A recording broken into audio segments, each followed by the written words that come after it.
there, and welcome aboard for your first grammar unit in German. Today you will learn how to form personal pronouns, which is saying, for example, I, you, he, she, it, in combination with the regular German verbs, like for example, I speak, he speaks. So therefore, let's dive into the topic. First of all, we learn the Personalpronomen. So what is that Personalpronomen? Sounds very formal, but the translation is simple as it is a Latin expression. It's personal pronouns. Good. So what are the personal pronouns? First, let's compare them with the English pronouns, personal pronouns, because German and English is in such a strong relation to each other that you can sometimes even guess the German expression if you know the English one. So the first one would be I. The I. The second one in English would be the you. Now, it may sound very basic for you, but think about the following principle. If I say I, then I include myself. I just talk about me, I. If I say you, I exclude myself. I just talk about something that has to do with you, not with me, or I talk about something that goes to you, whatsoever. I exclude myself. Everything goes to the other person. Now, the third person is the he, she, or it. For the non-English native speakers, in some languages the it is not existing. It's a neutral form, which is most of the time referring to non-persons, non-person beings. So objects like machines or living beings that are not people, like for example, let's say birds or fish, for example. So now this is the third person. Again, I include myself. You, I exclude myself. I put the emphasis on your actions. Or he, she, it. That means I'm talking about the third person. I don't talk about me, I exclude myself. I don't talk about the person I talk directly to. I exclude the person I talk to. I talk about the third person, he, she, or it. And that's why I have to divide them between a male, female, and neutral, because it's a third person. Maybe the person in front of me, the you, doesn't know what I'm referring to, so I need to add genders. That's the logic why you have genders. It's a third person, and the person I talk to may not know what third person I'm talking about, because there could be many third person. Therefore, I divide it into genders. Now, this in total is the, in German, singular, like singular in English, which is one person, a single person. Good. Now, let's dive into the plural. In English, that would be the classical we. We.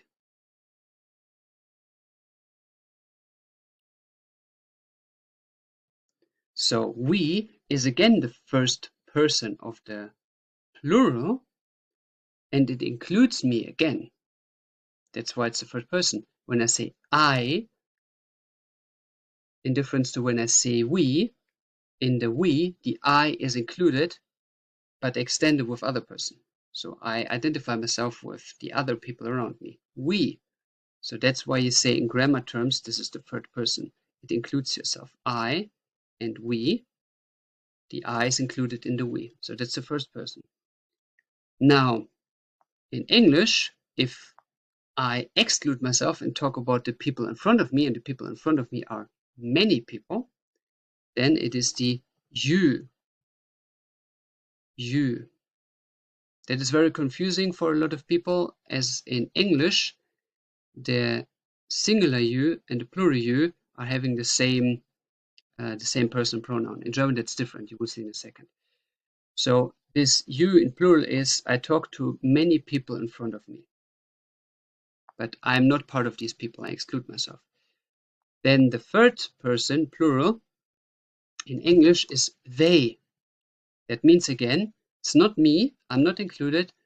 The person I talk to, you're also not included. These are the third person in several of these third person. They. Okay, good. So these are the English expressions. Now how is it with the Germans? But the hint is given. German is close to English and the other way around. So we zoom in. So the English I turns to the German ich.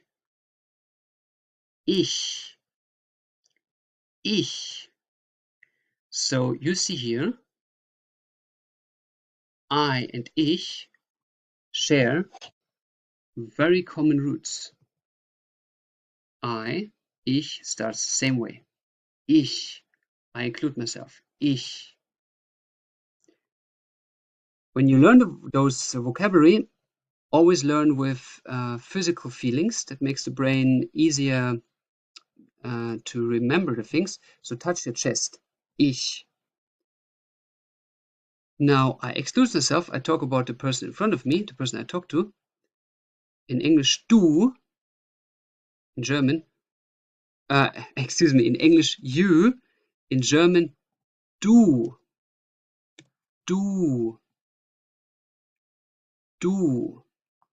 You. Du. Now we see here again, at least in writing, a similarity. Du and you ends with the same letter. Du. Ich. Du. Point in front of you with one hand. Du. Ich. Du. Now he. In German, er.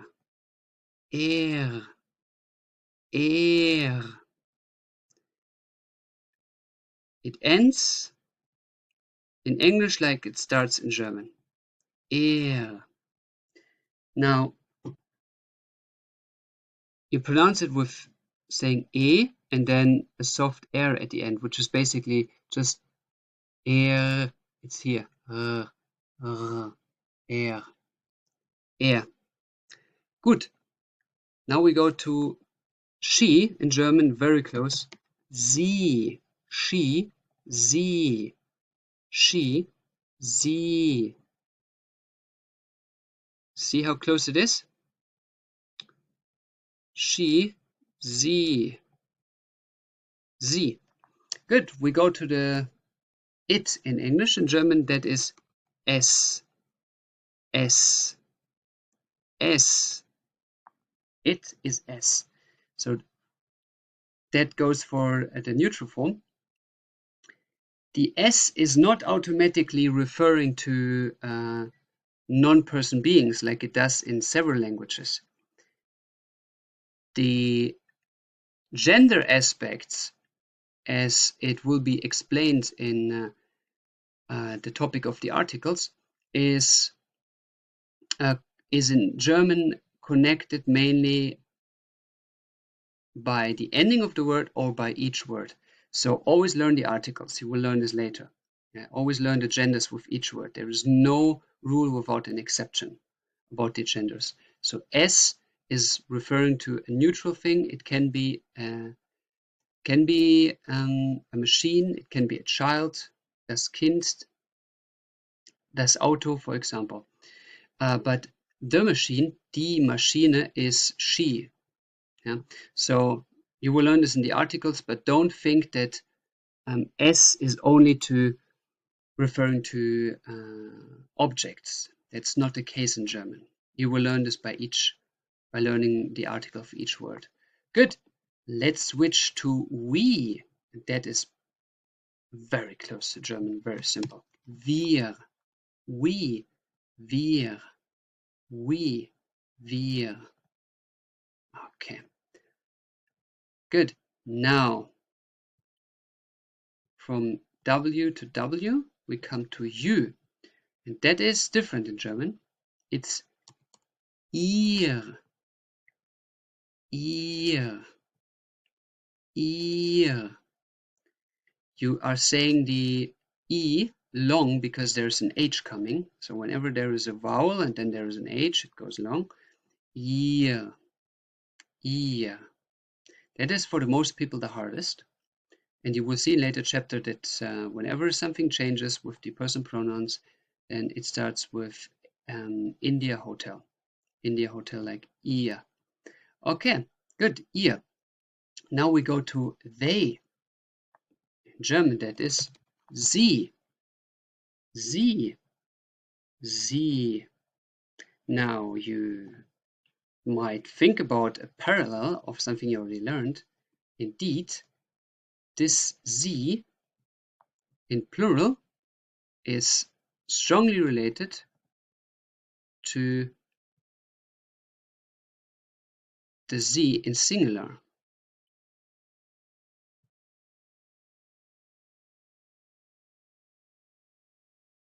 Strongly related.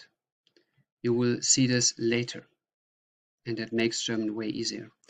While for the sie in the plural, we have two versions.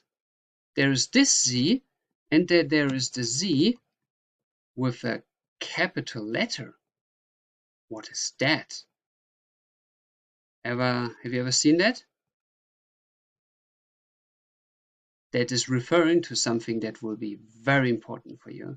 For those people who want to learn German for being with Germans or Austrians, less for Swiss Germans, the sie is referring to the polite form and is of extreme importance within the German mentality.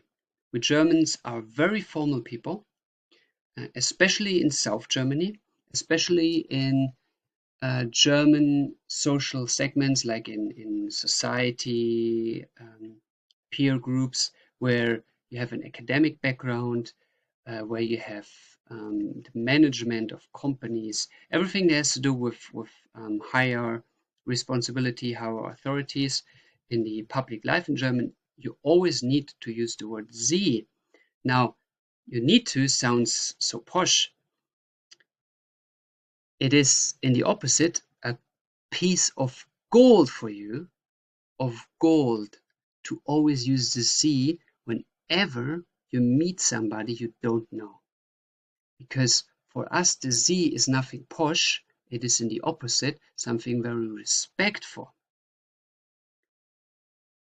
It levels up the other person on a respectful level. So use the Sie on purpose for your gain. Always use the Sie. When the other person comes and tells you, hey, you can use the du instead of the Sie, then you use the du. So Sie in English, the translation for Sie, for the polite form, would be actually you. So in German, it is one step lower at they, how we use it. So if you want to be polite to somebody, you say Mr., Mr., Mrs., for example, then you just call them Sie. You refer to Sie instead of du. That's a piece of gold for you to know. Always use the Sie, and Germans will have a way better approach to you. Good. So that's the Sie. Now, what's the difference between the both of them in the use? You will see by the verbs, there is no difference. The only difference is that this is for the plural of everybody, it doesn't matter who, like they, and this can also be to a single person as a sign of respect. So, Sie, Mrs. President, Sie, Mr. Doctor. Good. Always use Sie. Perfect. So, these are the personal pronouns, but we want to say some sentences, don't we? after the first lecture, I already want you to be able to speak your first German sentences, and therefore we need the action of the sentence. We need to define what's happening, and what's happening is defined by the Verben, so Personalpronomen und and Verben. Verben, in English verbs. Verbs, Verben. So with the verb you describe the action of the sentence, like for example, to go, or the situations of the sentence, like to be, like I am a teacher. That is the situation. This person says he's teacher. That's a situation. Or this person says I go, which means he brings the action of moving. Good. So Verben. And we start with the first verb to learn for you is kommen. Kommen. Kommen. So what is that in English? Think for a second. But it becomes very obvious. As German and English are so related to each other, it's to come. Kommen.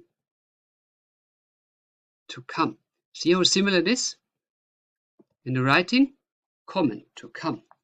Now, how would I combine the I plus the kommen? For this, we Germans use a system which we define by the stem of the word. The stem.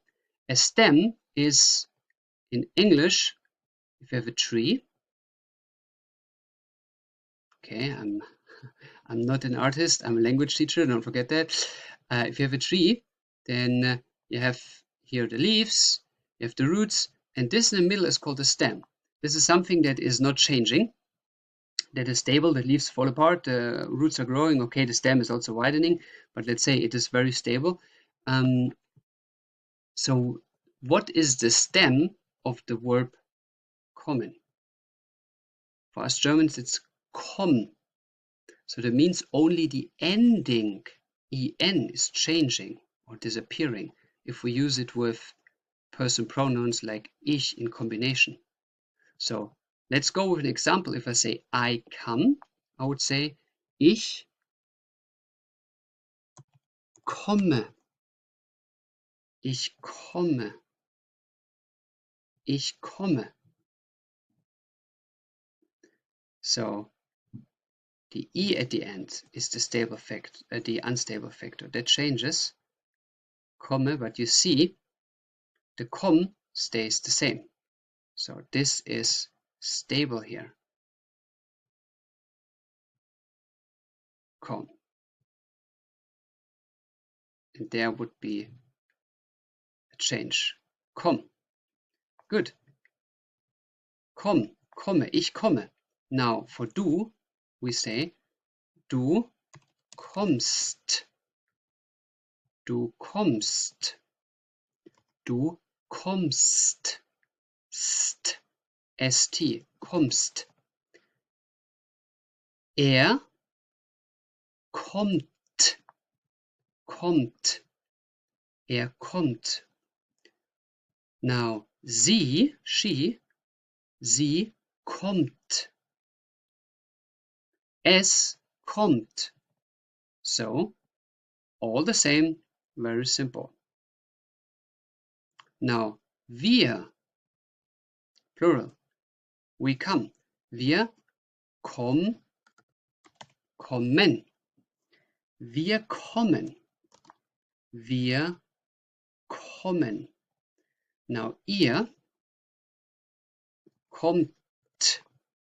Ihr kommt. Ihr kommt. Now, sie kommen. Sie kommen. Like the plural, they, sie kommen, or the formal you in English would be Mr. President. Sie kommen. You come, Mr. President. Sie kommen. Good. Now we have the verb forms here. Now, what is for you Now freeze the screen for a moment and think which forms have the same endings. Which verbs, which verb forms, which verb with the person pronouns have the same endings. Stop the screen here for a second, the video, and look at it. Now, the forms, as you see here, of sie und wir are the same. Wir kommen, sie kommen. But also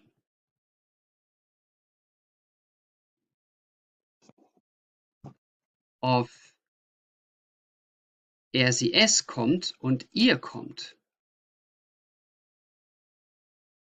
Same form. Good. Mark it in the same color system that I use. Always use the same colors that I use. You will see on long terms that these colors are following a certain pattern. It will makes it easier to remember things. Good. So er, sie, es kommt, ihr kommt, wir kommen, sie kommen. Walking, moving parallel in the way of changing. They go the same way. Okay. Then let's go to another verb. Wohnen. Wohnen. Wohnen. Now, maybe you heard of that. Wohnen. Ich wohne in Deutschland. I live in Germany. Ich wohne. Wohnen. Good. That means to live, like having a residency somewhere.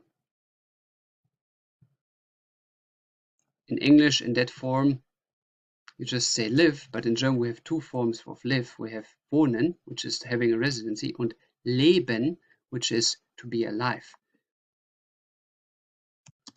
To live, residency.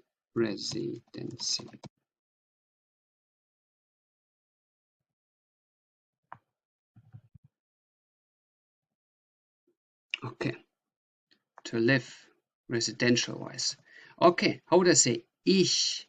Now follow the same logic again. If it is ich komme, the stem here of wohnen is wohn. It's always just the en that is changing. So ich komme, ich wohne. Ich wohne. Ich wohne. Now, du wohnst. Er wohnt. Wir wohnen. Ihr wohnt. Sie wohnen.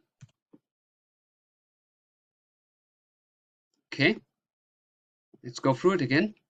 Ich wohne. Du wohnst. Er wohnt. Wir wohnen. Ihr wohnt. Sie wohnen. Good. Now, the new third verb is the verb heißen. Heißen. Heißen. Now, what is that? Heißen. Heißen is actually not existing in English. It is, if you would translate it, it is to be called, and refers to the name. Ich heiße Kevin. Ich heiße Kevin.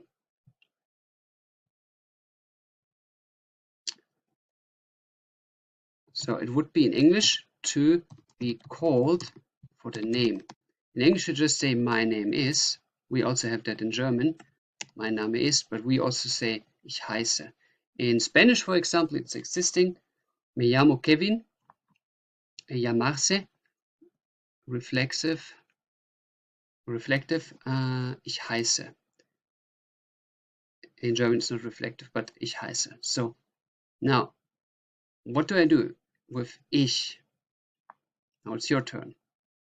Please form it by yourself. Stop the screen here and form the verb by your own logic.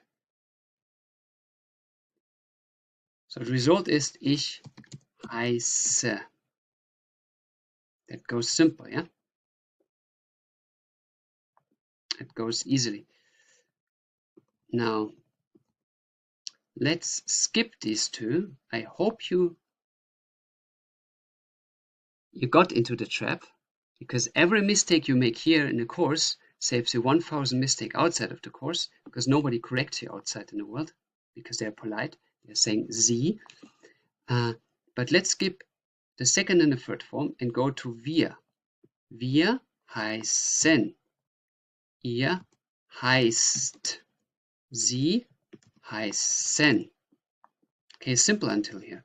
But now, you probably ask yourself already, what is this strange symbol? This. In German we call it scharfes S, like spicy S if you translate, or sharp. But it is a double S. And if you want to know shortly what the cultural background of this word is, I will show you. If not, you skip this. We Germans actually had our own writing system until around 1940. It was prohibited first time by the Nazi regime, based on the thinking, if Nazi Germany is conquering all Europe, they cannot have their own writing system. They need to have a writing system that everybody can read, all these occupied other countries. So they cancel it out of the school program.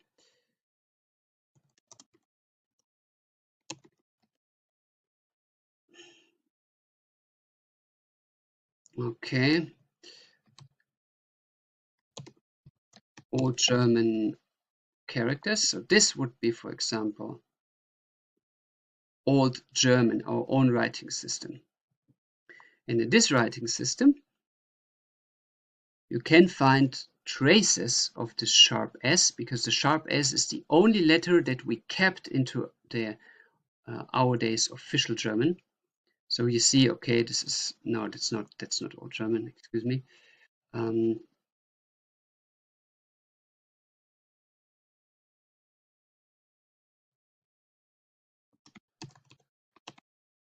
No.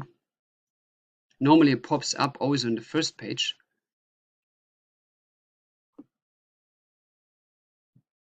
There it is. So this is the Old German writing system. It's not in use anymore. My grandma told me that. I learned it then, and I was the only one in school who could read it, so I was always forced to read the old text, which made me probably liking history. But that is the old way of writing in German. And there you see this sharp S here in that corner.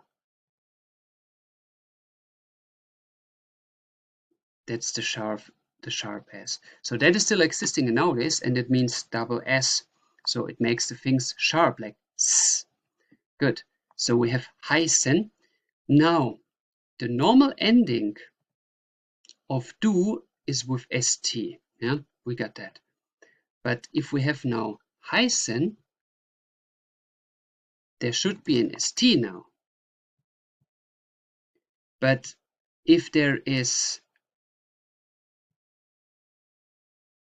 an sharp S and an S, that practically makes it 3 times S. And that looks pretty stupid, doesn't it? So we eradicate this and just make it 1 S. We just don't put an extra S. The extra S is cancelled. So it is heißt. It has no difference in the pronunciation anyway, because double S is already very sharp. So we don't need to add an extra S. So heißt. Now the same here for er would be a T, adding a T, and that's regular heißt. Good. So we have all the forms now. Ich heiße, du heißt, er heißt, sie heißt, es heißt. Wir heißen, ihr heißt, sie heißen. Good. Now let's speak our first German sentences. If I, for example, want to say, I come from Germany. How would I say this? Try to translate it and stop the window here, the video here. Translate for yourself. I come from Germany. I come from Germany. I come from Germany. Now go up and combine this sentence. The answer is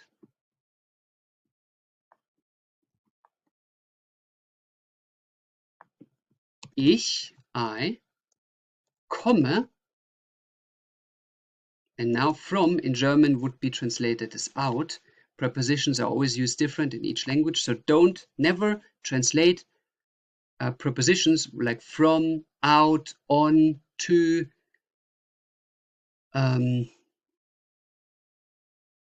under, above, like prepositions so where the location is from something. Never translate them from language to language. That makes no sense. No sense. It's always wrongly. It's very often wrongly translated. So in German, we would say, I come out Germany. Ich komme aus Deutschland. Ich komme aus Deutschland. Now the question, let's form the question. How would I ask for it? In English, where are you from? Where are you from?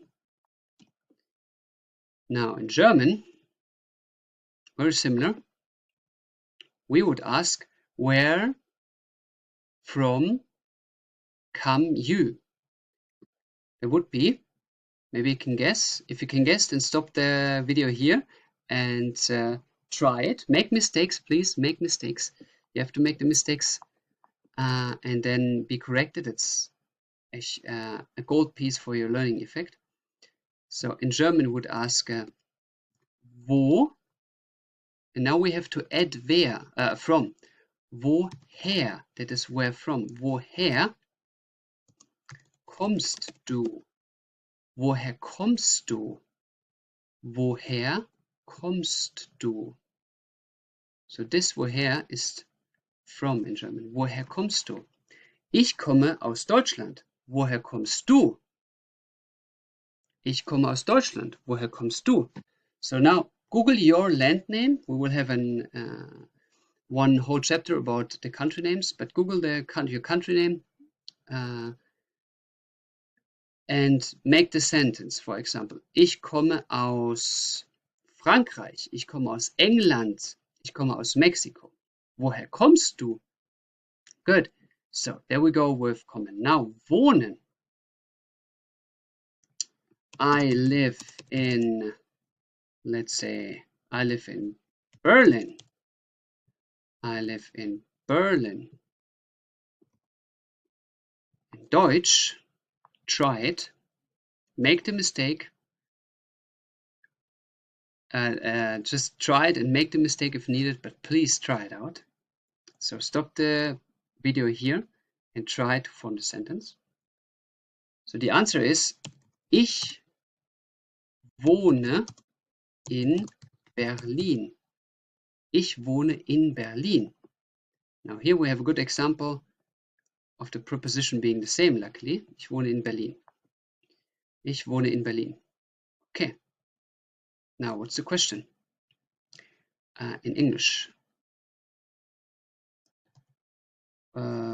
Where do you live? In German we just ask, where live you? Where do you live? In German, try it now by yourself. Stop the video here. Make the mistake if needed. Wo lebst du? Wo lebst du? Wo lebst du? Okay. Wo lebst du? Ich wohne in Berlin. Wo lebst du? Now try it with your own city. Okay, there we go with heißen. You can't translate this. In Spanish would be me llamo, for example. in English, what's your name? But if it would translate it, how called you, like how are you called? That would be the English literally translation. So which is, what is your name? In German, wie heißt du? Wie heißt du? Wie heißt du? Wie heißt du? That would be the question. Now, how to answer on this?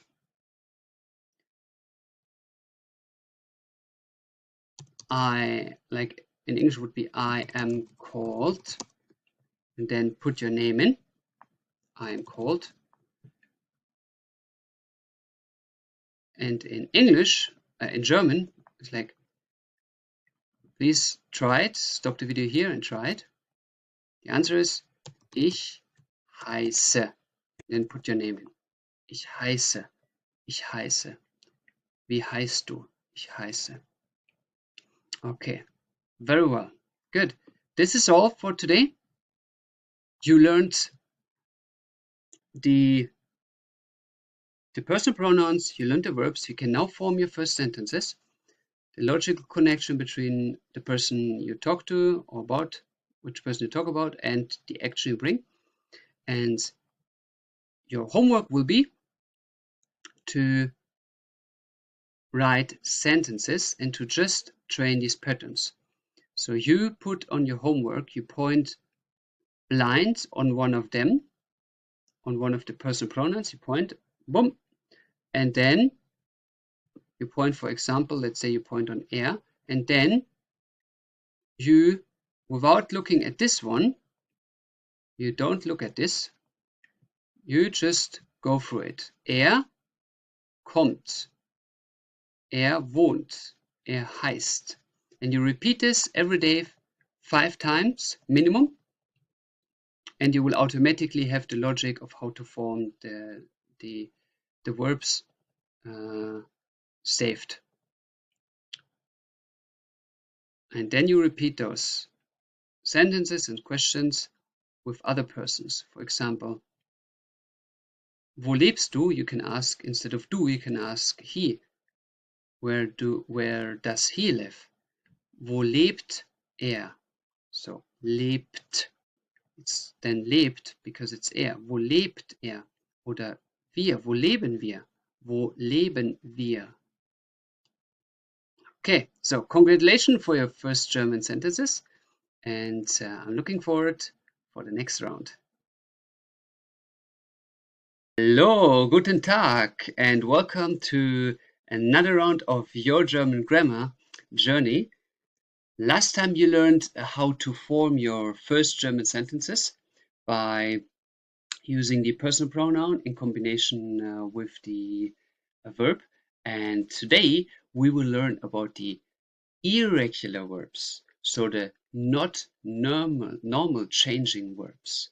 Well, that sounds quite worrying for the most, that some verbs are not following the rules that you just learned, but you will just see that there are actually only 2 forms of the verb changing for 2 personal pronouns only, and in addition, by my best experience, it's roughly only 10 to 15% of the German verbs changing not irregular in the regular way. So it's not a lot, and therefore we're going to check out how these verbs are going to change. So first of all, today we deal with the irregulären Verben, which is in English, can you guess it? Irregular verbs. The irregular verbs.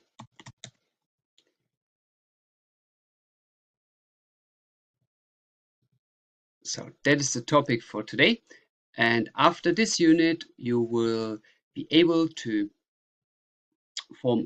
know the changing, how to form all the irregular verbs, and also at the end of this lecture you will know how to learn new verbs by yourself just using free internet tools. Let's dive into the topic, and we start with our first form of irregular verb by the example of the verb sprechen. Sprechen. Sprechen. Now, what does that mean in English? What does it mean in English? Sprechen. Very similar. In English, it is to speak. To speak. Do you see the similarity? Sprechen. To speak. Very well. So, regularly, what we would guess now is that sprechen is not changing in this form because that's the stem. That's what we learned before. Now that this is an irregular verb, so a non-normal changing verb, this part is changing, but not in all part and not in for all personal pronouns. So let's start with the ich. The ich form is changing regularly, so there's nothing special about it. Which is, could you guess?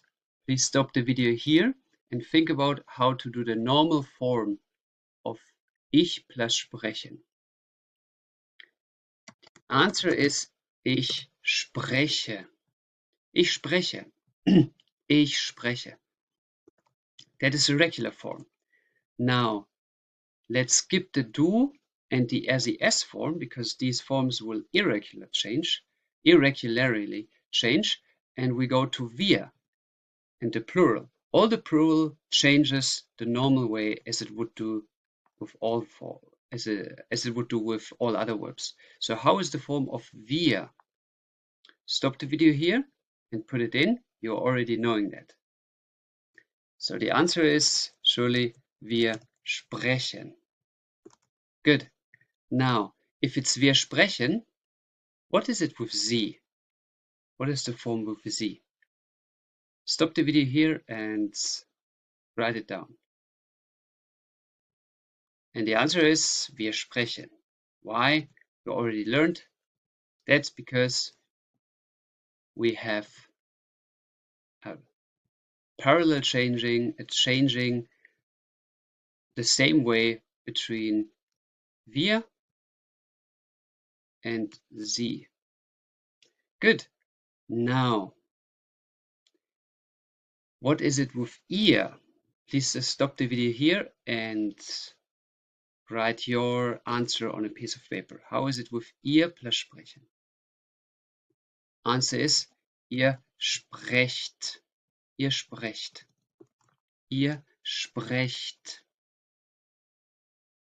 Now, regularly what we learned is that there is not only the same change between wir und sie, but also between ihr and SES.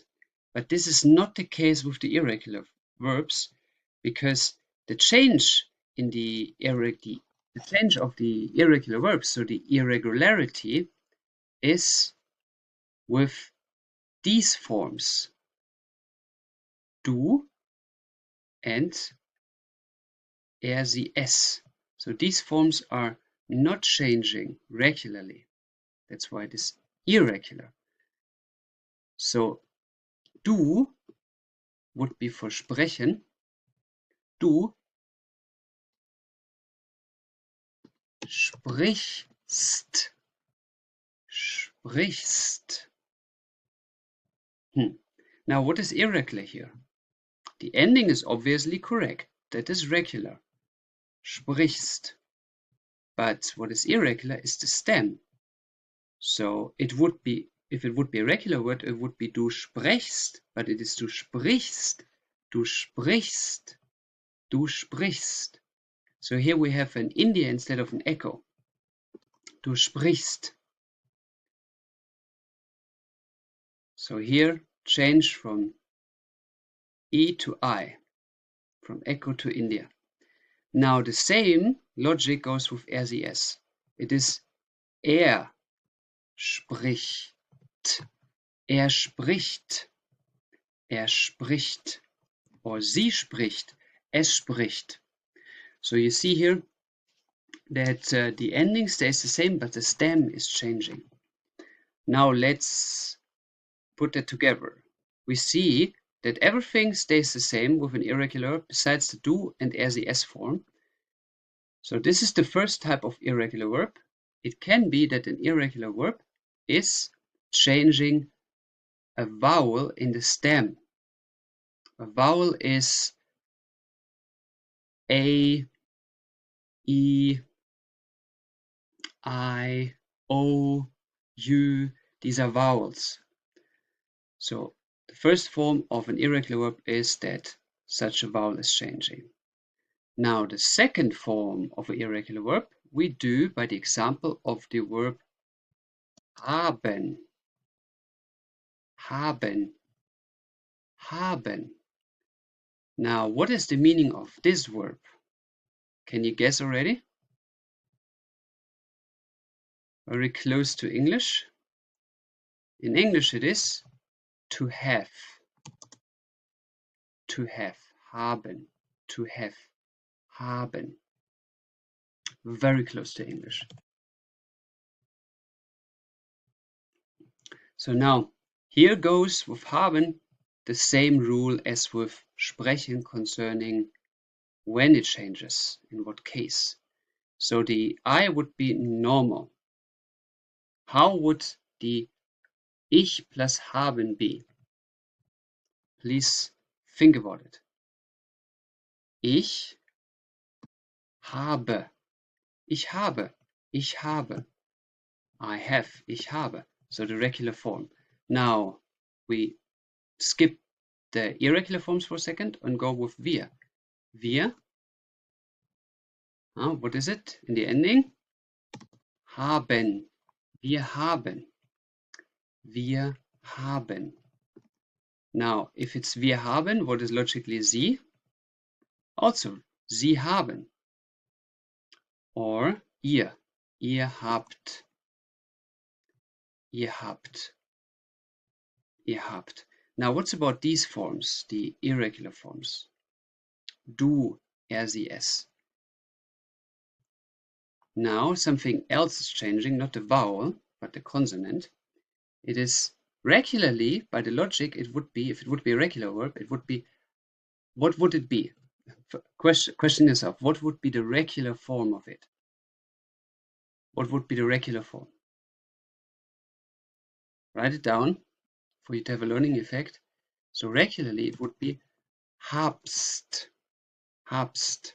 But that is not correct because it's an irregular form. In this case, it is hast. Hast. Du hast. Du hast. So what happens is we indeed cancel the B. We cancel the B. Let's make it a bit thinner for better overview. So the B is cancelled. Du hast. Now, RCS, logically, what should it be? Please fill out and stop the video here. RCS, the answer is RCS hat. RCS hat. We just cancel the B. Good. And that's it. These are the only two ways an irregular verb is changing in the German language. So it's not as bad as most people would guess at the beginning. We have, first of all, few irregular verbs in the German language. I guess it's, by my experience, about 10-15% roughly. And then, in addition, they are only changing in the do and RCS form. And that's it. Do and RCS form. Now, from now on, whenever you want to learn a new verb, and I recommend you, again, I already talked about this in the section of free translation tools and correction tools. I repeat it, if you want to learn nouns like regular verbs that have the in front, like the man, the car, that is absolutely fine with Google, but do not learn verbs, action words like to go, to see, or situation words like verbs like to belong or to be. These words called verbs, do not learn them via Google. Do not do this, because the translation from English to German, there are too many ways of translated. So you have to learn the verbs by the context, which means that you hear somebody, a German native or a German source like the TV or YouTube video, you hear this verb and then you Google the verb. Because then you started to learn it from the beginning or by the context, but you do not start to translate verbs via Google. For example, saying to fly. If you would learn to fly by just typing in to fly, then you would have these translations. You would be stranded. You would say, okay, it means fliegen. It's coincidentally and luckily the best translation, but it also means it's translated as führen, which is to lead, as you see here. But you never use to fly in a way to lead in German. You don't say that, führen. So do not learn verbs that way. Do not just type them in Google, but learn them by reading German text, listening, and then taking out this word from the context, translating it, and then you can put the translation back into your original source where you heard it, where you read it, and then you understand the context and you understand the meaning of the word because you have the background. For example, if you hear in German, ich fliege ein Flugzeug. So you're wondering, okay, what does it mean? I know the word ich, I know the word. Okay, you will learn this in the next unit, the word ein, but you could guess it. It's and fliegen looks like fly and Flugzeug. Okay, das like Flugzeug. You can translate this from German to English. It is simple to translate. Plane, aha, plane. Then you go the other way around and make the plane. Aha, es ist das Flugzeug. The planes. Planes, excuse me. Die Flugzeuge. So you have this now in your vocabulary list. Perfect. But now you have this phrase, ich fliege ein Flugzeug, and then you're checking, okay, what means fly? I can guess, okay, it means fliegen. Well, with the sentence, ich fliege ein Flugzeug, it cannot mean führen. That is unlogically, or like to lead. So you go back now to your primary source, and you have the translation fliegen, and now you check, ich fliege ein Flugzeug. Now you check, does it make sense to have the meaning of the word fliegen here? Fliegen, to fly, yeah, that makes sense. So now you understand the real meaning of the verb. Do not just translate verbs like learn verbs that way, to fly. Do not do this. There are so many horror stories I had from so many students who got so desperate doing their homework and then showing me the homework and writing like 10 or 20 sentences, which is great to do so many sentences, but all of them were completely wrong because of the meaning of the verb. So do not learn verbs actively by translating them in Google.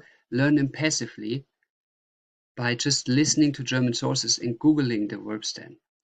And in the units, we have several exercises where you will learn new verbs.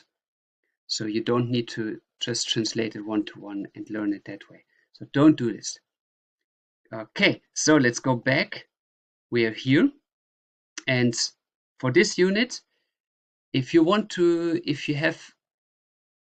hear passively a verb that you want to know, or if you read about a verb that you want to know, then you want to translate it logically.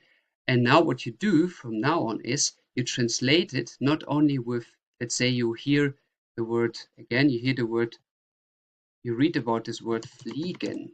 So you translate it from German to English, hard to fly. You hear about the word fliegen, to fly, okay, sounds good. Now you have the context, the form, ich fliege ein Flugzeug. That's your source. That's where you heard this verb the first time, fliegen. Okay, you now know it has something to do with, okay, it must be flying, logically. But you need to know if it's an irregular verb. Now for you to question, how do you find out if it's an irregular verb by using Google? Check here. How do you find out if the new verb that you learn is an irregular one? Logically, now stop here if you don't have the answer yet, and think about how do you find out if it's an irregular verb if you didn't know it before. Stop here and think about it.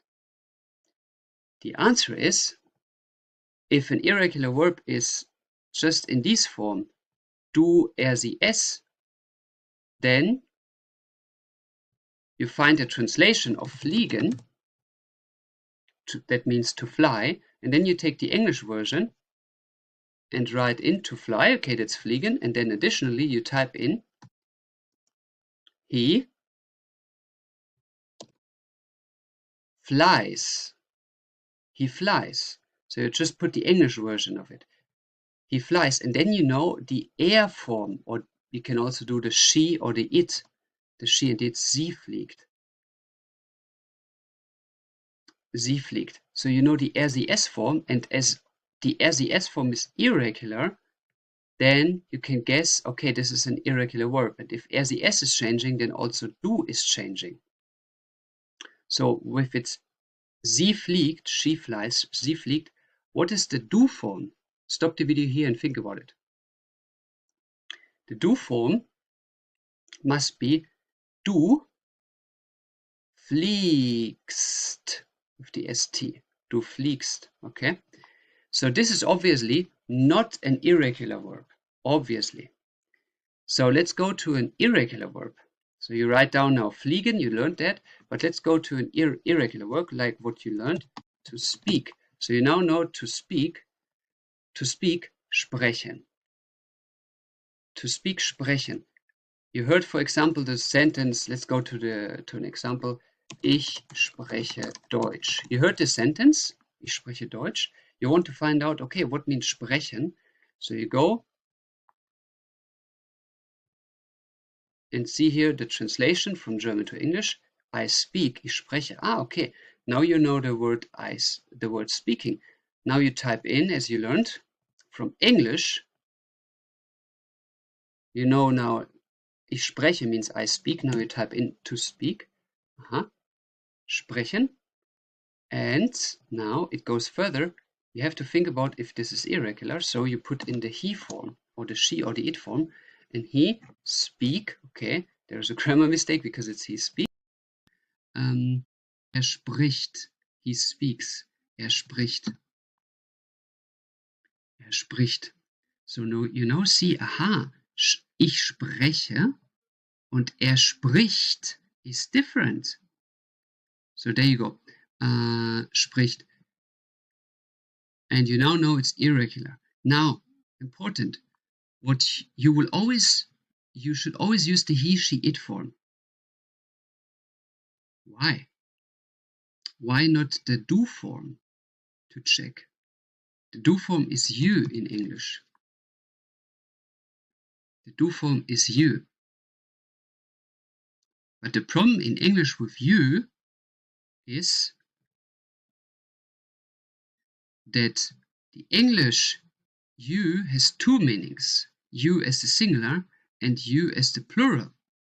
So it might be that Google is wrongly translating it to the plural form, which you don't want. You want the single form because only the single form gives you the irregular form. So you always use the he and then the verb. Yeah? Okay. That's from now on how you check the verbs. We repeat. You first have the source where you hear this verb the first time. For example, ich spreche. You heard this the first time. Ich spreche. Now you want to know what is sprechen. You translate it with I speak. Aha. Now you switch to English. Second step, switch to English. You type in to speak.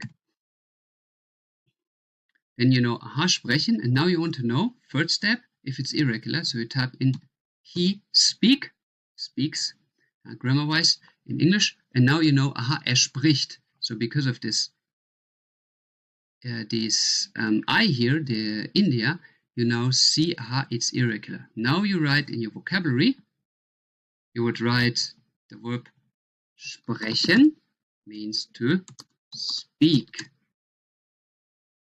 And you would extra note that the form is spricht. You mark this here in red, the India, the I. Spricht. So that's how you write down your vocabulary for noun. Good. That said, you now know the irregular verbs, those two forms, but there is one more form, the only exception in the German language, of one verb that is changing completely. And that is almost in all languages the same. It's the same verb that is changing completely. It follows no regular rule. The only language I know where it's not that way is Norwegian. But the verb that almost in all languages changes completely is the verb sein. Sein. Now what does that mean, sein? Maybe you know. The answer is to be in English. To be. Sein is to be. Now this verb is changing completely, but we see a small code how it is related to English again. Now the form would be ich bin. Ich bin. Ich bin. Ich bin. Du bist. Du bist. Er, sie, es ist. Ist. Er, sie, es ist. Er, sie, es ist. Now, to deconfuse it a bit, to make it more logically, see in English, to be has strong parallels to German. In German, you also pronounce it be, bin, to be. The same here. Be. And then the regular form st at the end, von du. And now here in English, that's the easiest. This is English. He, she, it is. In German comes the regular ending of t, ist.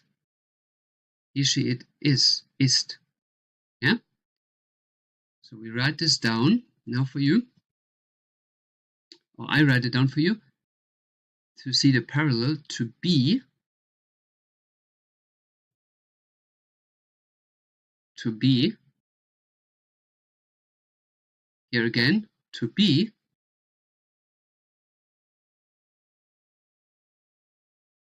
And then comes the regular form of st at the end. And this is also, like in English, is. He is. He is. And the regular ending form of it. He is it. He is. Er ist.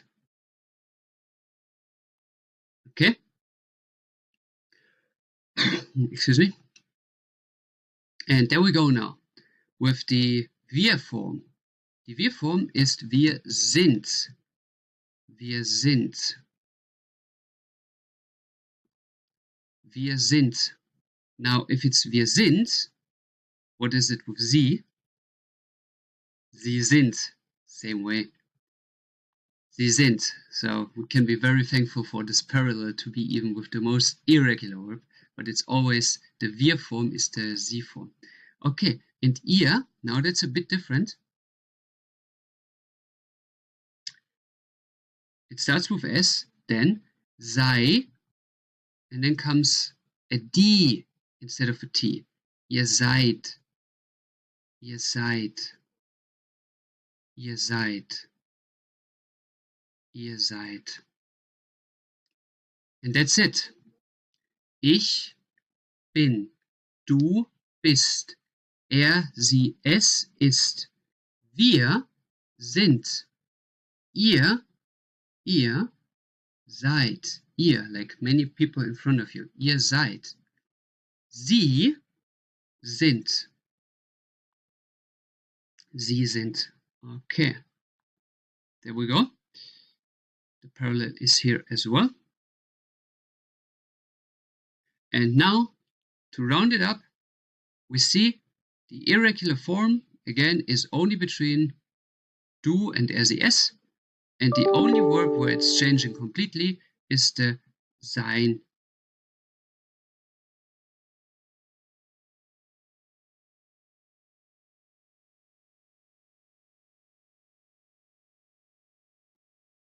And that's it. So, what you learned now is how irregular verbs are changing. You learned also how to translate those verbs properly in Google. You learned the complete irregular verb sein, and your homework is now to make a repeating of those verb forms every day. Every day. Remember, learning languages is like training sport. Learning how to drive the bicycle, you just learn it by doing practices, by forming own sentences, not by filling out some gaps in some text or those regular school homework. That is not making the neurons in the brain that are living by you actively thinking, like a muscle is living by you actively doing sport. That's not how they learn. So you need to form your own sentences. And these sentences at the beginning here are super easy. You just always write in the homework 5 sentences per day. You type blindly on one of the personal pronouns. For example, you type blindly on schup, on the he, and then what is he? Ah, yeah, okay, er. Then you write down er, and then you type blindly on one of those verbs that you learn, one of those 3 regular verbs that you learn, kommen, wohnen, heißen, or sprechen, haben, sein, the irregular ones. You type on it, schwupp, and then er, for example, you land on haben, and then you have to think, what was it again? Er. Then you make your mistakes, which is good.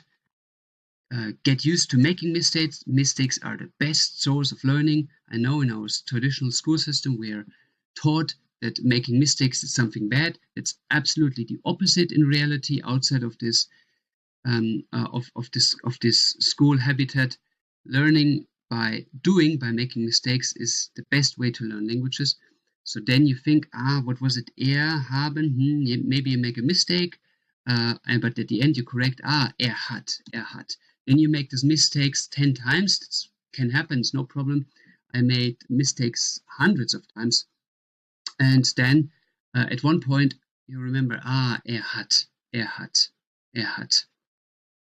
Always check yourself via the columns that you have, via the overviews, and via the Google Translator and doodle technique that you already learned.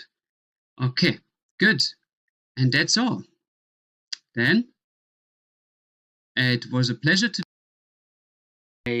welcome you on board, and congratulations that you made the decision to learn German, the language that will almost automatically teach you, you can say, 6 more languages in one. So if you know German well, if you know English well, it will be so easy for you to also learn at the same time Dutch, Danish, Norwegian, Swedish, Icelandic, as they are all related with each other.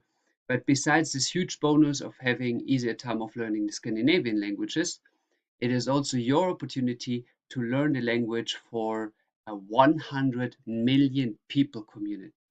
And this community mainly in Central Europe, in Austria, Switzerland, East Belgium, and Germany for sure, is also sometimes very hard to get into business-wise and private if you do not speak the language. So you being one of those few people in the world who speak German, you're going to have huge advantages. And besides, if you want to do business, it is also if you want to get from a shallow small talk into a real true conversation, German is going to be the absolute key for your success. So now what lies ahead of us and in front of us are 20 lectures for you to reach the A1 level. And here comes the instruction what you are supposed to do to make your success in the A1 way faster.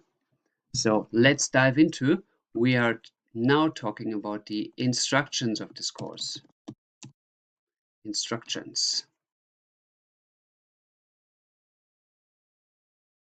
Good. So first of all, what material you need to have.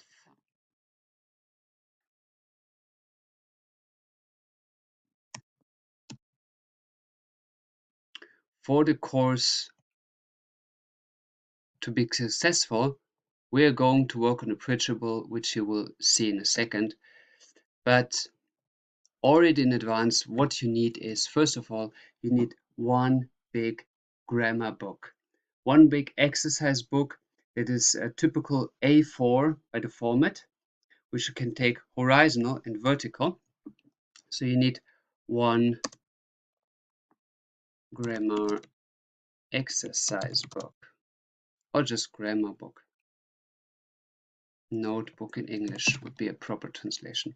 One grammar notebook, I would recommend you A4. Good. So then we're going to a smaller size of book for your vocabulary.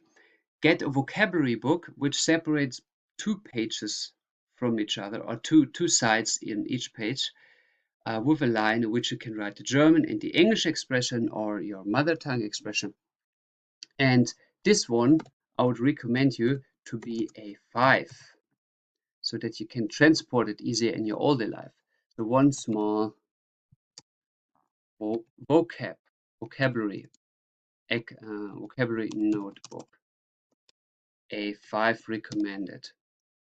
Okay, and what you also need are always have handy several blank sheets for notes and for exercises, also for your homework. And now never mix these three up. Never mix the grammar book with the vocab book with the several blanket sheets. The grammar book is only for grammar. So do not note vocabulary in the grammar. The other way around, do not put grammar into the vocabulary book, and do not put grammar on several blank sheets that you can lose. Put them in one book or instantly in a folder. That is because your brain has easier time to learn if you separate the things, you categorize them, if you put them into something physical, touchable that is different from each other. So if your brain, if you use, for example, a grammar book and you open that one and you touch it, then your brain has a feeling connected with this book. And also if you smell it, if you see it, then it is easier for the brain to categorize, okay, this is grammar. Now the same goes for the vocabulary book. If you have a small vocabulary, it's like, okay, this is vocabulary book. So your brain has a better order in categorizing the things you learn. It will foster your learning success. Now, besides this, what you need also for the brain to separate things are, for sure you need, you need one pen to write down things, but you also need free color markers, and the colors are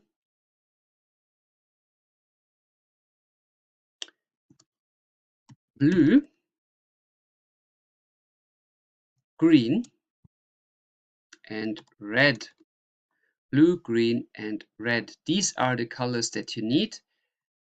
Now, already in advance, use always the colors that I use because I developed a system which color sticks with what action or rule or idea. I do this now for 5 years with these colors and it works geniusly. Only use these 3 colors and always use them exactly the way I use. So when I use blue, you use blue. When I use green, you use green. The same for red. Good. So these are the things that you need. Now let's come to your first point, the learning plan. So how should you learn? What kind of sequence of how often you should do a grammar unit? The learning plan. So learning plan is you have like roughly 20 lectures in front of you. Now, your brain to memorize a new logic needs at least one night of sleeping in between them to be actually able to memorize them in the deep memory, not only in the short memory, but in the deep memory. That is because your brain needs time to adapt. It's like if you learn something new, then your brain is like trained like a muscle, and the muscle needs time to regenerate. Otherwise, you have a cramp the next day that hurts. You need to give the brain time to memorize, to build this muscle strength, because it is like neurons in your brain, like connections in between the brain cells that are built when you learn something new. So therefore, what I recommend you worked always the best in those 5 years of experience that I have with my students, which I want to give you, is between each new grammar unit, have at least 2 nights and maximum 3 nights of sleeping. So that means if you learned a unit on Monday, now tell me, when do you have the next unit to learn? You learned on Monday, then you sleep 2 nights at least, so Monday, Tuesday, Wednesday, then you learn on Wednesday, or latest on Thursday, 3 nights. So keep this in mind, always take time in between.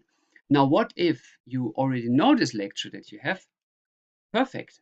You know the lecture, then train harder on it. How to do the homework, we talk in a second. But if it's something completely known to you, if it's absolutely not new, then still train, do that. But yes, you can go to the next chapter, sure. But still, then at least after 2 or 3 chapters, make a break and train it for 2 or 3 days. Train it for 2 or 3 days, write the homework. Now, if a chapter is very, very small, some chapters are very short, like the articles, for example, that's a thing to learn in 20 minutes, then sure, take another lecture in addition. That's possible. But if the lecture is more than 20 minutes, then take this 2 to 3 days break. It will pay off. Even though you might be feeling impatient because you waste your time of waiting, that is correct.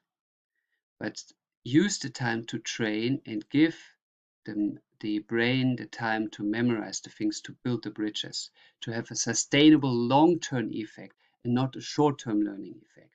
Short-term learning effect will not teach you German in your long-term vision. You need to give the brain time to learn by itself, to build the bridges. So, learning program for you. Have 2 to 3 nights of sleep between every grammar lecture. Good. Now let's come to the next point. What to do in each lecture. So what will you do in each lecture? Best thing about this is it is like being in cinema. So the first thing is for you,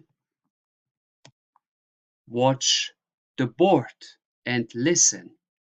Do not copy it. Watch the board and listen. Do not copy it. We're going to have lectures like in the face-to-face situation. So you can first of all just, as I do also with students having their live lectures, I do the same scheme. They just first relax and watch to understand what I want to teach them. For you, it is first watch the board.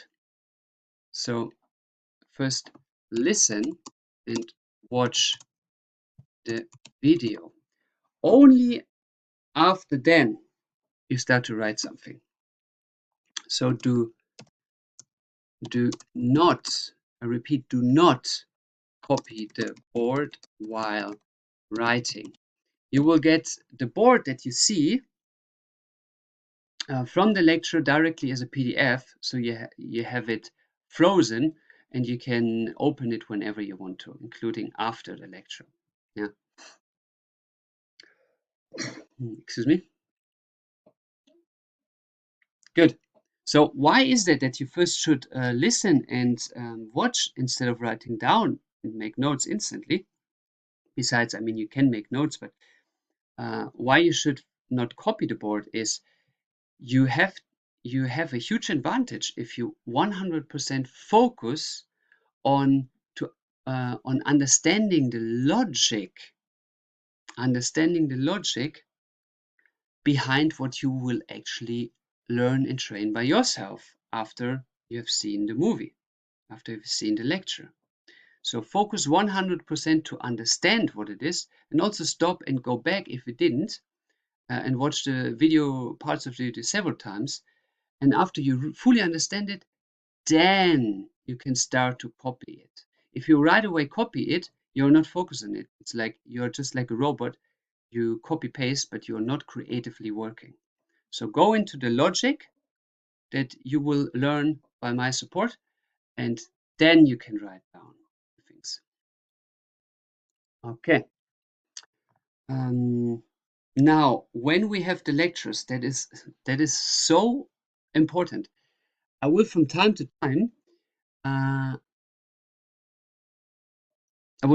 time tell you the following.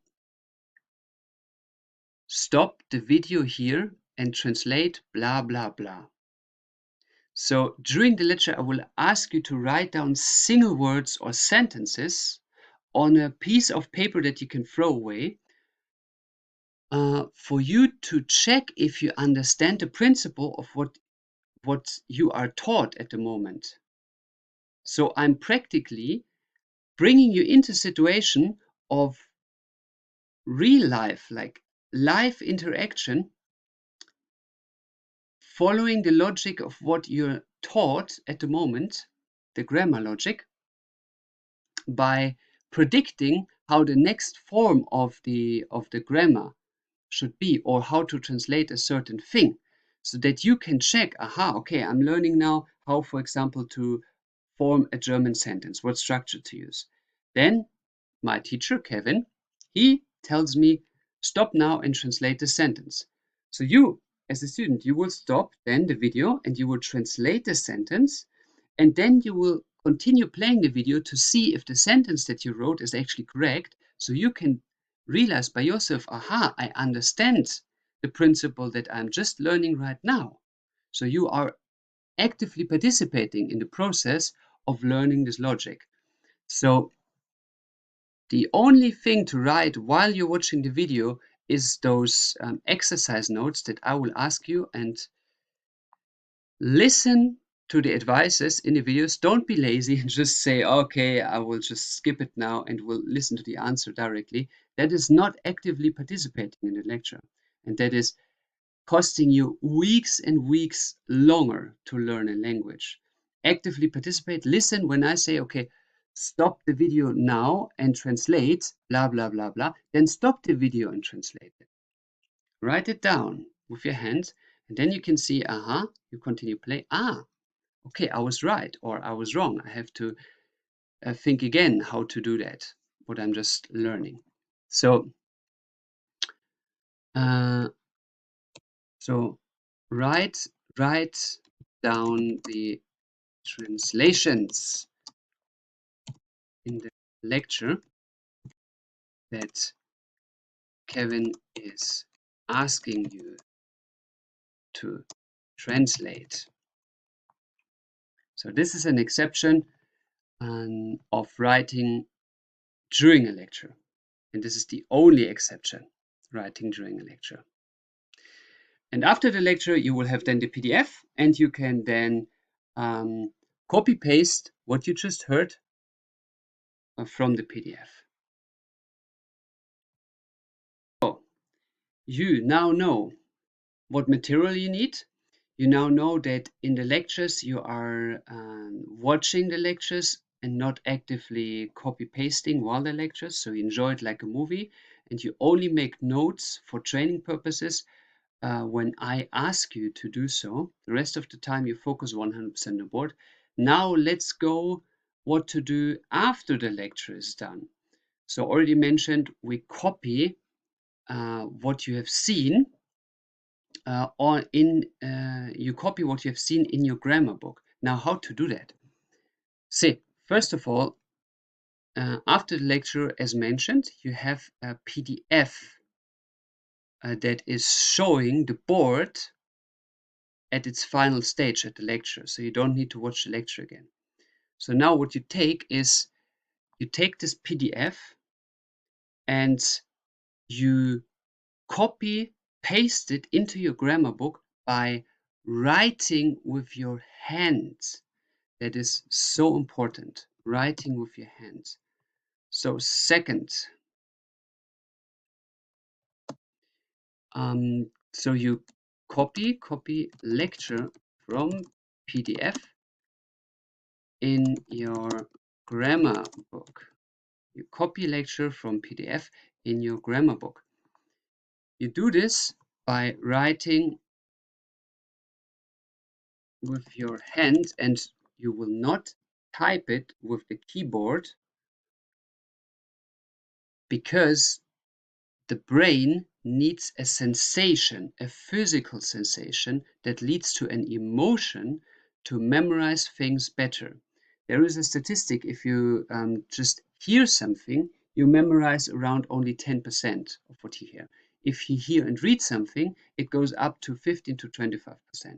And so on and so on. There are several methods, but the most effective is if you hear, read, and touch and see something with colors in combination, that gives the advantage of memorizing up to 85% of what you're doing.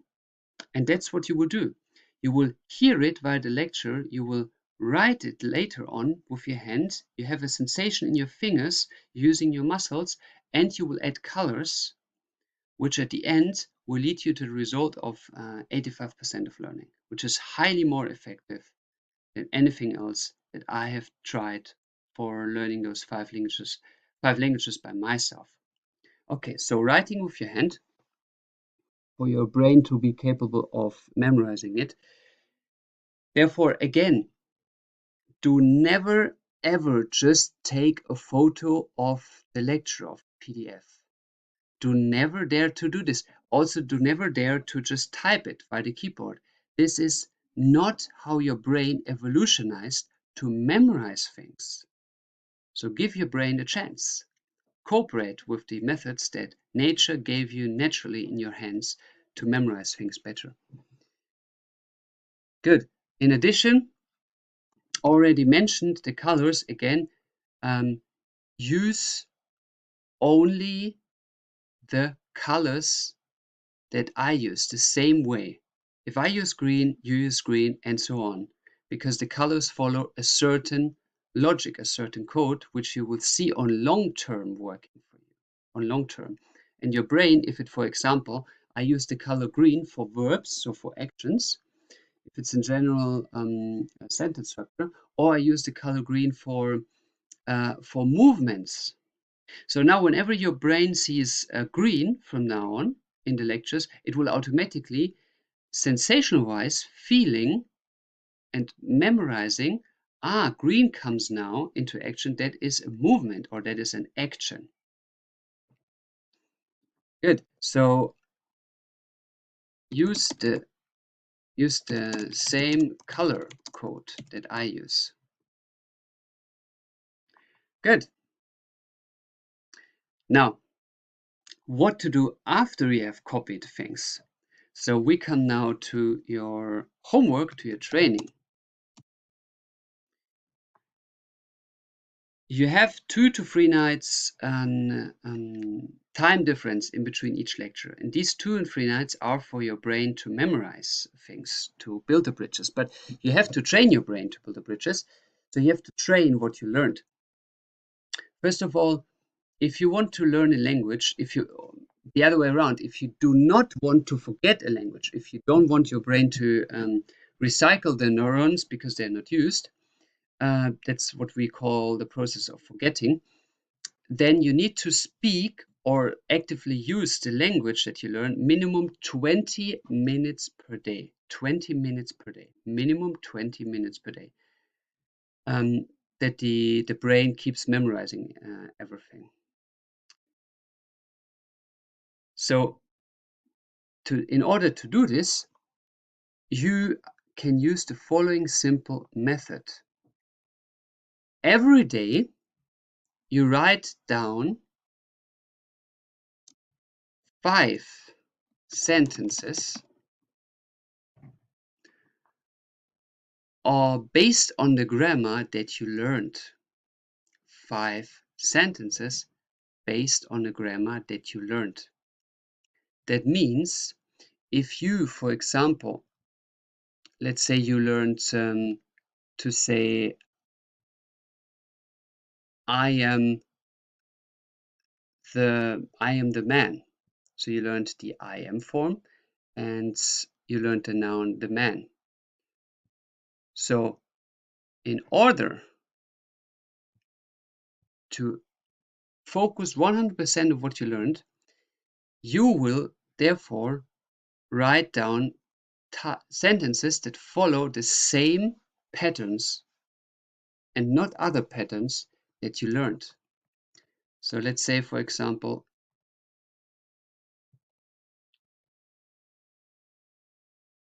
you learned I am let's say a teacher. Yeah, now not in German. I mean, this is now in English to see the method behind it. I am a teacher. You learned how to say it in German. Or I am a child. You learned this. So now for the exercise, write down to learn. In that case, you would have learned first of all how to use the to be, I am form. You learned like to use the article a, and you learned the noun teacher. Now only write down sentences in that way. For example, I am, or you are, he, she, it is, and then a, and then a new word that you will learn by yourself. How to learn a new vocabulary? We come to this in a second. But now about the sentence structure, what people do wrongly. Like there were so many students I had before. Please do not do this mistake for your own sake. If you learn I am forms and then with a combination of a, then do not start to write sentences like I am a, and then you want to think about, oh, what actually means tall, because you are energetic, you want to learn faster, so you Google the word tall, teacher. This tall will be to 99%, I can predict you, will be wrong, because you didn't learn how to use the adjectives yet. You're doing something that you didn't learn. It is like driving a car without having an theoretical training and exercise before, and you just drive it. and then you make your accident, and this accident is completely unnecessary. So stick to your knitting, stick to what you learned before, and do not start to rephrase. For example, like a teacher, a teacher, a teacher is tall. Don't do that if you didn't learn it. Don't do it. Just stick with I'm a teacher. It might look annoying and boring for you at the beginning to do your homework that way, but it will get you to your final goal way faster because you permanently repeat this muscle. It's like training the same exercise again and again, and your muscle gets stronger and stronger and stronger until you can do it simply, just out of sleep, we say. Good. So stick with the sentence structure that you learn. Now, if you then have, for example, in next unit, you learn the I am form and the articles, how to use them, then comes in the next unit, for example, the unit of how to use the adjectives, and then you can start using I am a tall teacher. Then you can start using it after you learned it. So now your new standard is to say I am a tall teacher, and then you do a lot of sentences like I am a tall teacher, you are a tall teacher, he, she, it is a tall teacher, and so on and so on. So stick with the grammar structure that you learned and do not start to rephrase things. It will make your brain memorizing mistakes instead of the wished grammar progress. So only write the sentence structure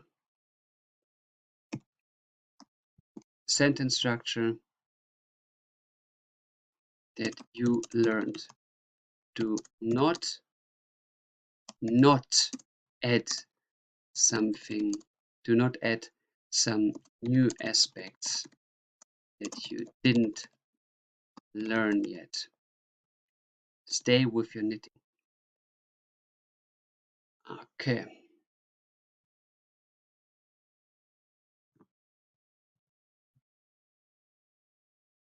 That is so important. That leads to 99% of the mistakes that stay on long term.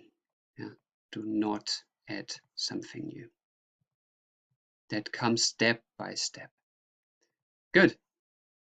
I tell you these especially that because I made these mistakes, especially when I learned Spanish, and it took me so much longer to learn Spanish because of that. Okay.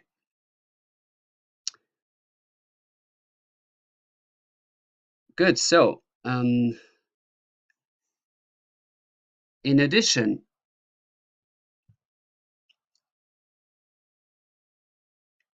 when you train your sentences, then do 5 sentences and learn 5 new nouns, which are words like the tree, the man, the woman. Everything with the is a noun. Learn them, and how to do that you will learn in the lecture of free translation, free correction tools. Yeah, so stick it for that lecture. Good. So but in general, how to learn new nouns is more effective if you use a method that is called context learning. If you want to learn something, you often would just refer to Google Translator, which you will learn how to deal with in the free tool video, but Google Translator very often translates things wrong for German because German is one of the has the highest variety of actively used words in all world languages. So we are practically the most detailed language, the most precise language. So how to check which translation is wrong, you will learn in the chapter of free translation and correction tools. Check the video out. But the best way of learning is if you do learn by hearing, reading, or seeing something by a native speaker. So if somebody talks to you in German, if you read a German book, an article, and then you find a new word, and then you learn this new word, then you have the word in a context. You mean context means the thing around. You know the meaning of the word, how to use it, because you already have a practical example by a mother tongue. What I personally did wrong, and I see a lot of my students doing wrong, is they learn systematically by having a vocabulary book, a pre-bought book. But this is of nonsense because the translation is often wrong. And secondly, these topics are not interesting for you. You just learn them because you learn systematically. Okay, I have 100 vocabs, I learned this 100 vocabulary, but use the method of learning only what you know in the context and not what you know in a single column out of the context. In addition, what you also learn in the free translation tools video is learn topics that you are interested in. Your brain will 10 times faster memorize things. So if you're interested in one certain topic, like for example, let's say car production or German culture, and then you learn by asking yourself, okay, I'm interested in car parts. So what is actually, if I want to describe this is a wheel. So how do I say wheel? I'm interested in this topic. So let's Google wheel. And then you Google wheel because you're interested in it. While compare it if you just go in having a book where 100 vocabulary written down, this is without the context and it's not even in your interest to learn these. So you will forget them. It's a complete waste of time. I wasted years doing this. And my God, I learned French for 5 years in school. I was forced to learn these columns and I failed. While in 5 months, without a teacher, I learned Spanish on the street in Mexico because I talked about topics that I'm interested in with the people around there. So do the same. Only Google things that you're interested in and translate them in the context when you hear them actively in an already made sentence, not just via the Google translation. So use the method of context learning that you from now on have in your repertoire. You now from now on know what context learning is. Okay, so use context learning method. So always have a German phrase already, and then by this German phrase you Google what this word actually means instead of just using this word without having a German phrase, and especially also without being interested in that topic. Good. Now, you have one exception of what not to learn. You can learn new nouns like the car, the teacher, the man, the house. Learn such words with the, but do not learn verbs.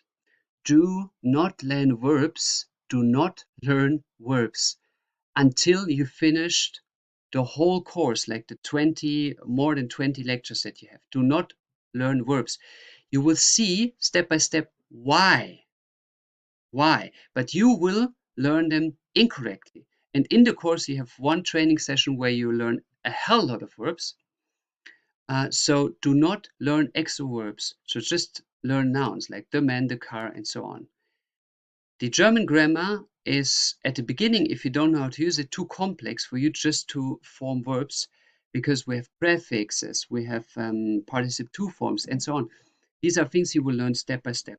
Just follow the patterns, as we said, with sentences like I am a teacher, or you learn then later to go in the form of accusative. Then it will be uh, let's say, to the man, for example, or I see the man. Then you repeat I see in all its forms, but do not learn new verbs alone. Rely on the lectures, and when you finish the 20 lectures, then you have the knowledge to learn new verbs. So learn new verbs only after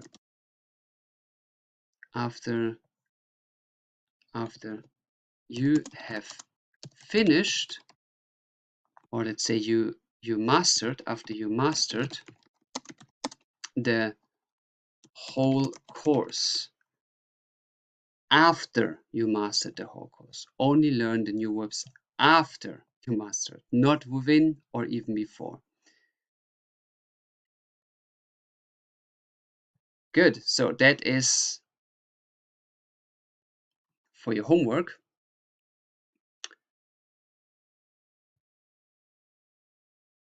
Now, how to use correction tools, like how to correct your homework, you will learn in the topic, in the whole lecture of free translation tools. How to correct your homework, or how to correct your homework, or translate words. See the lecture free translation and correction tools. Free translation and correction tools.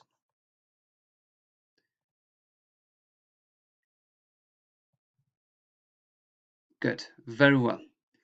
Now,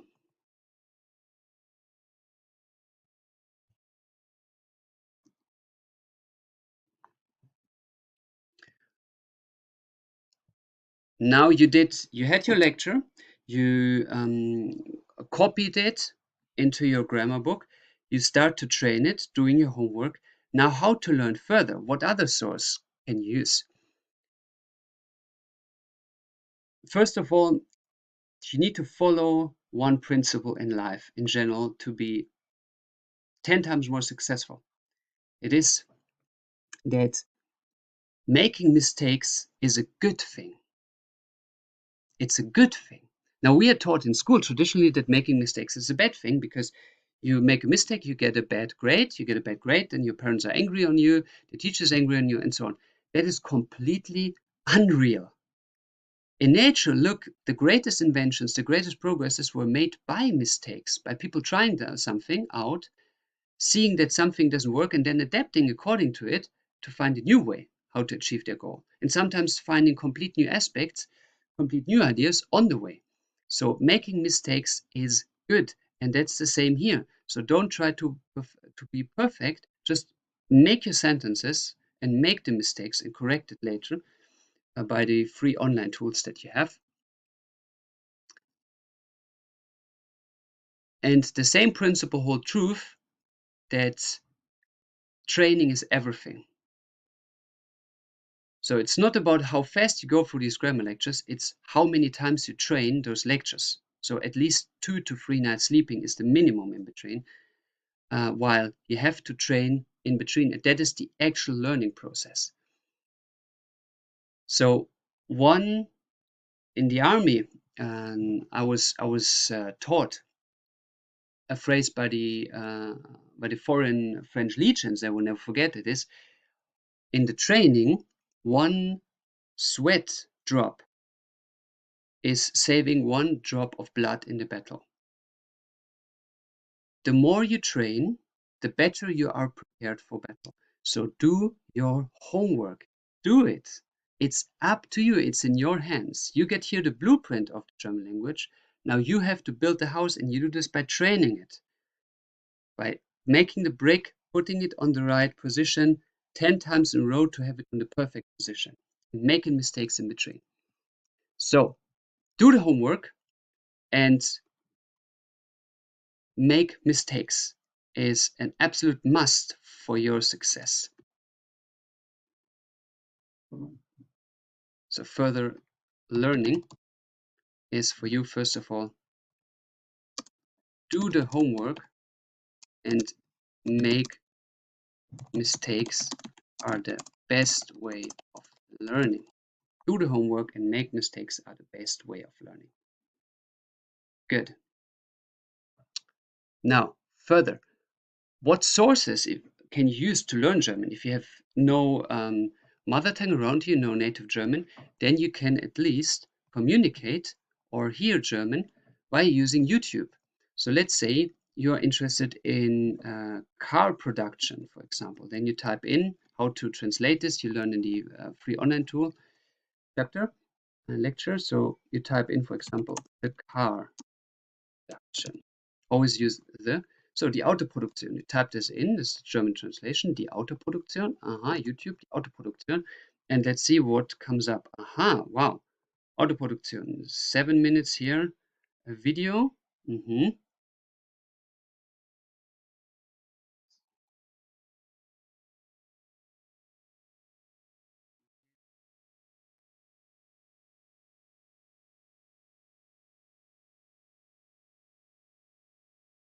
This is easiest. So here we'll click here.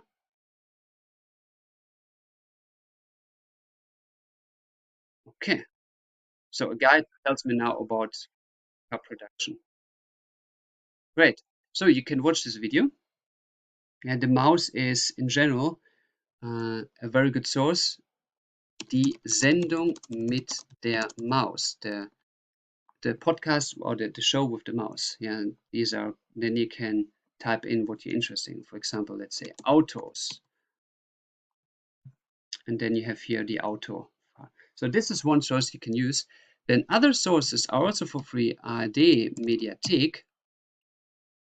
ARD Mediathek is the official German national TV, and you just go on ARD Mediathek on the search sign up here, and then you type in Autoproduktion.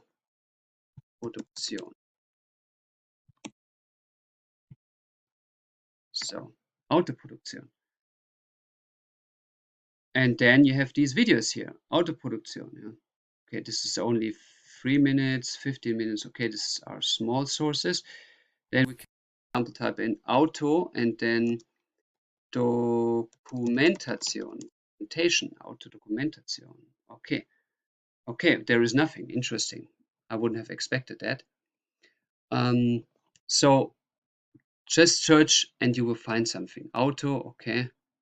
So we have, but you see, we have a couple of things here available. So the net is full of things you can type in YouTube and RD and so on. These are great sources to learn. One thing specifically that is made for German beginners to learn is a documentary called Nico's Weg. Nico's Weg. So this guy is teaching in A1, A2, and B1 level.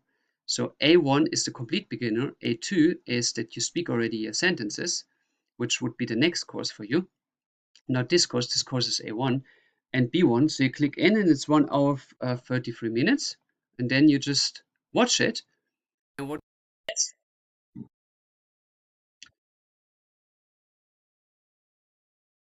so you can here even say make subtitles then in German. And what the best thing about this is you can learn this passively. So you go from A to B, walking from A to B, driving car, whatever, going to your work, being in the subway, and then you download this video for free, and then you listen to it while driving in the bus, while driving your car, while walking from A to B. This is passive learning, and this is the best source. It teaches you something while you're doing another activity. So you're doing two things at a time. It just goes into your subconsciousness. So it's like learning while sleeping. Good. So these are sources that you can use. For example, YouTube or ARD Mediathek, and especially the video on YouTube, Nico's Weg A1. Nico's Weg A1. This is a great source for you to learn. If you're more the type of reading, then go to Amazon and check out these great books that I learned for several languages to learn, which are Lernkrimi Deutsch A1. Lernkrimi Deutsch A1. And then you see here there are crime stories in Swedish and German, like crime stories, which are written in the level of your learning. So just in level of your learning. And here you have several ones for A1, and you just choose one of them. Be aware that it must have the German flag to be German because it is also in English, Spanish, and so on. and then you just download one. They are very affordable for €9, you see. So they are written in your language level. That is a perfect source. So you have Lernkrimi 1 Deutsch in Amazon. So now you have several sources for free and one reading sources for a low price to have further learning material.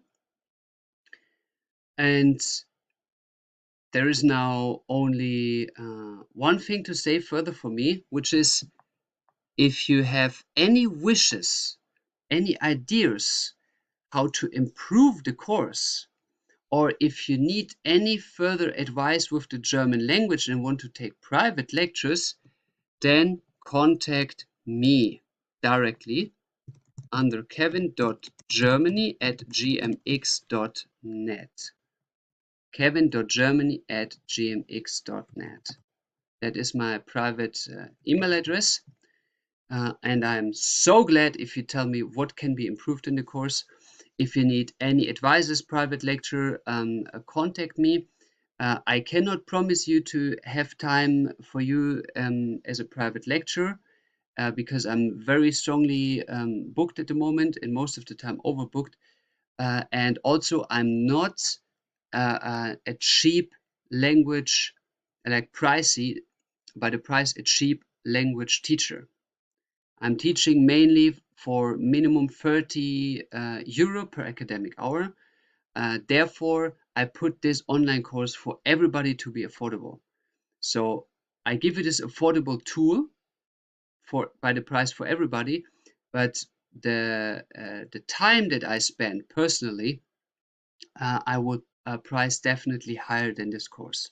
So only write me if you're seriously interested in higher paid classes than what the regular market price is, because I will not go lower in my price. Definitely not. That's why I give you this course here for a low price. So kevin.germany@gmx.net.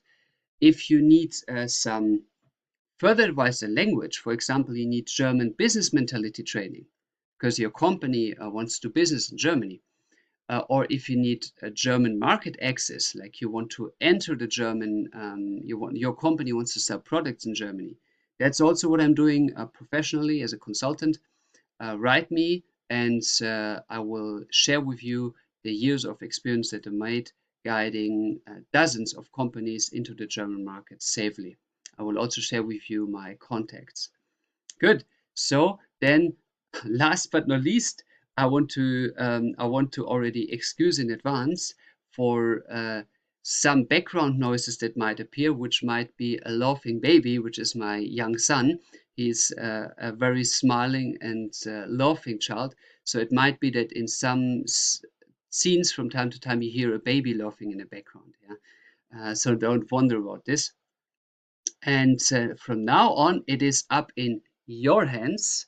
Go through the lecture, stick to these rules that you learned, step-by-step learning, take the break in the lectures in between, do your homework, Google extra words according to the method that you will learn in free translation tools, and you will master German.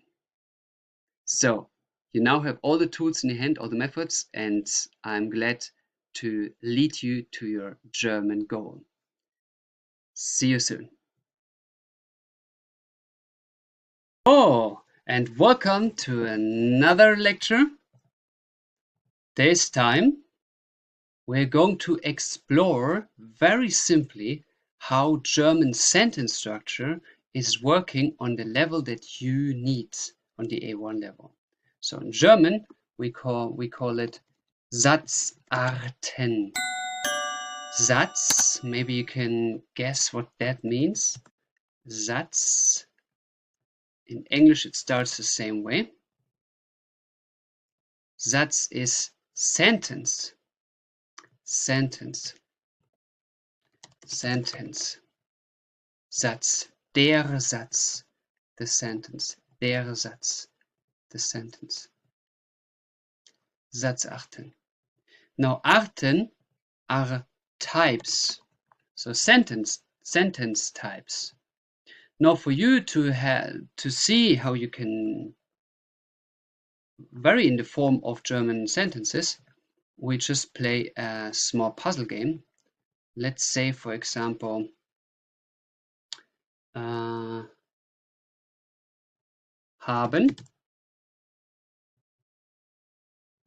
You already have this verb, haben.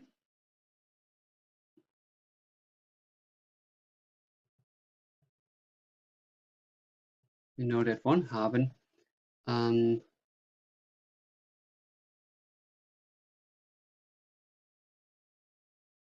Then, for example, das Haus, the house, das Haus, the house. See how close it is in English? The house, das Haus. And for example, du. Du. Now, let's form a sentence out of this. The first type of sentences would be called in German Aussagesatz. Aussagesatz. What does it mean, Aussagesatz? Stop the video here and read through this word again. In German, we do not form always new words when we want to express something. We recycle old words. We take old words and combine them newly to create a new word. So Aussage, what do you see in here? Is first of all sage. It is already very close to English. And to say, sage, to say. And for example, in the Nordic, you have the sagas, which are ancient stories from mainly Viking Age. Sagas, in German, Sage means also story, a legend. So to say. Aus would be out, so something outsaying. Outsaying, and then Satz, sentence. An outsaying sentence, which is basically, you can translate it as information sentence. It's a general information sentence. It gives you an outsaying information. So now let's form. How would you then say, you have a house? You have a house. Please stop the video here and form the sentence for your own training and then check if it's correct. Okay, this would be, du hast ein Haus. Du hast ein Haus. Du hast ein Haus. So now let's see. What is the form of this sentence? What's the structure? Du hast ein Haus. We have first of all the person we talk about, which is du. Du. This is the person. In grammar it's called subject. That's nothing you need to remember, but whenever you have a challenge, somebody asks you, what is the subject of work? That actually goes very easy. The subject of the verb is what is influencing the change of the verb, of the action. And the verb, the action is to have. That is the action here, or the situation. So the verbs that you already learned, if somebody ever asks you what is the subject of the word, like a grammar question, which is not very something practical you need to know, but whenever this happens to you, it's easy. Just think, check what is changing this verb, and it is du. For example, it would be an hat, wir haben, what you already learned. So this is the subject. Sometimes it's not the du, it can be, for example, das Hotel hat ein Haus. The hotel has a house. So it's not du, it's the hotel is then in that form, the third person, it is das Hotel. S or S, you would put it as a person pronoun. Good, so here's the person that is doing the action. So here in red, first the person, then the action, and then let's put it very brief. You will learn more complicated sentence in other levels. This is the rest. Just put it as the rest. Okay, that is a normal sentence structure. First the person, then the verb, and then the rest. So now, what happens if we want to turn this into a question? So we add to this puzzle a question mark. Question mark. So where do we put this question mark? How do we rephrase it? Now, that goes quite easy. We just turn the position of two words, which is in this case, hast du ein Haus? Hast du ein Haus? Hast du ein Haus? See, the pronunciation changes a bit in German. Du hast ein Haus. I emphasize you. And now the question is, hast du ein Haus? It's more about the hast. And at the end of the sentence, the voice goes a bit up. Hast du ein Haus? Instead of du hast ein Haus. Haus. Question, Haus. Aussagesatz, Haus. Question, Haus. So what changed for you? Very obvious here. The verb is now at the beginning, while the person that describes the verb is at the second position. And that is the general rule. So it comes to a change of the position. Yeah. And let's go with here. So it changes the position. Now this type of sentence we call the Fragesatz. Fragesatz. Fragesatz. What means Frage is question. So it's question sentence. Fragesatz. So that's the second type of sentence you can have. It just switches the position. That's all, and it adds a question mark. But now, this is the general question, like, do you have a house? Like, do you own a house, for example? But now, if you want to specify this question, if you want to get a specific information, we need a question word. Like in English, for example, when? When do you have a house? Like you are now already, let's say, you're already saying for several years that you will buy a house, and now the people start asking, yeah, when will you have finally the house? In German, the question word when is wann. Wann. Wann. When do you have a house? Wann. So now you have to add this into the sentence, and the way that happens is even more simple. Yeah? You just put it at the beginning. Wann hast du ein Haus? Wann hast du ein Haus? Wann hast du ein Haus? So the structure is the same like in number 2. The only difference is that you now add this question word at the beginning. And that's all. When do you have a house? Wann hast du ein Haus? That would be in German die Wortfrage. Wortfrage. Wortfrage. Wort is word, so word question. So that's all. Now also the question arises, what are the question words in German?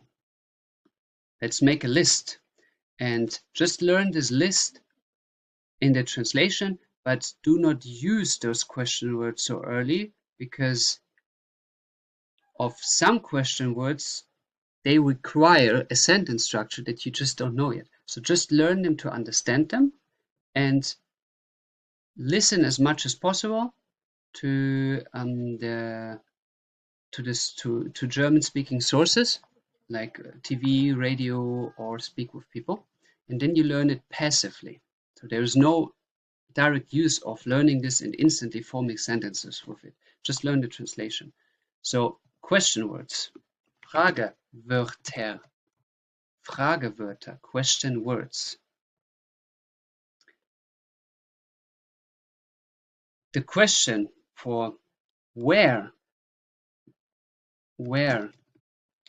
is in German wo, where, wo, where. Also, the word for location in German starts with O, which is Ort, der Ort, die Orte, means location.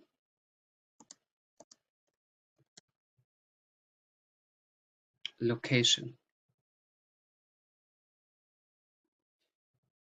So this is where. Then what you already learned is like where from. Where from.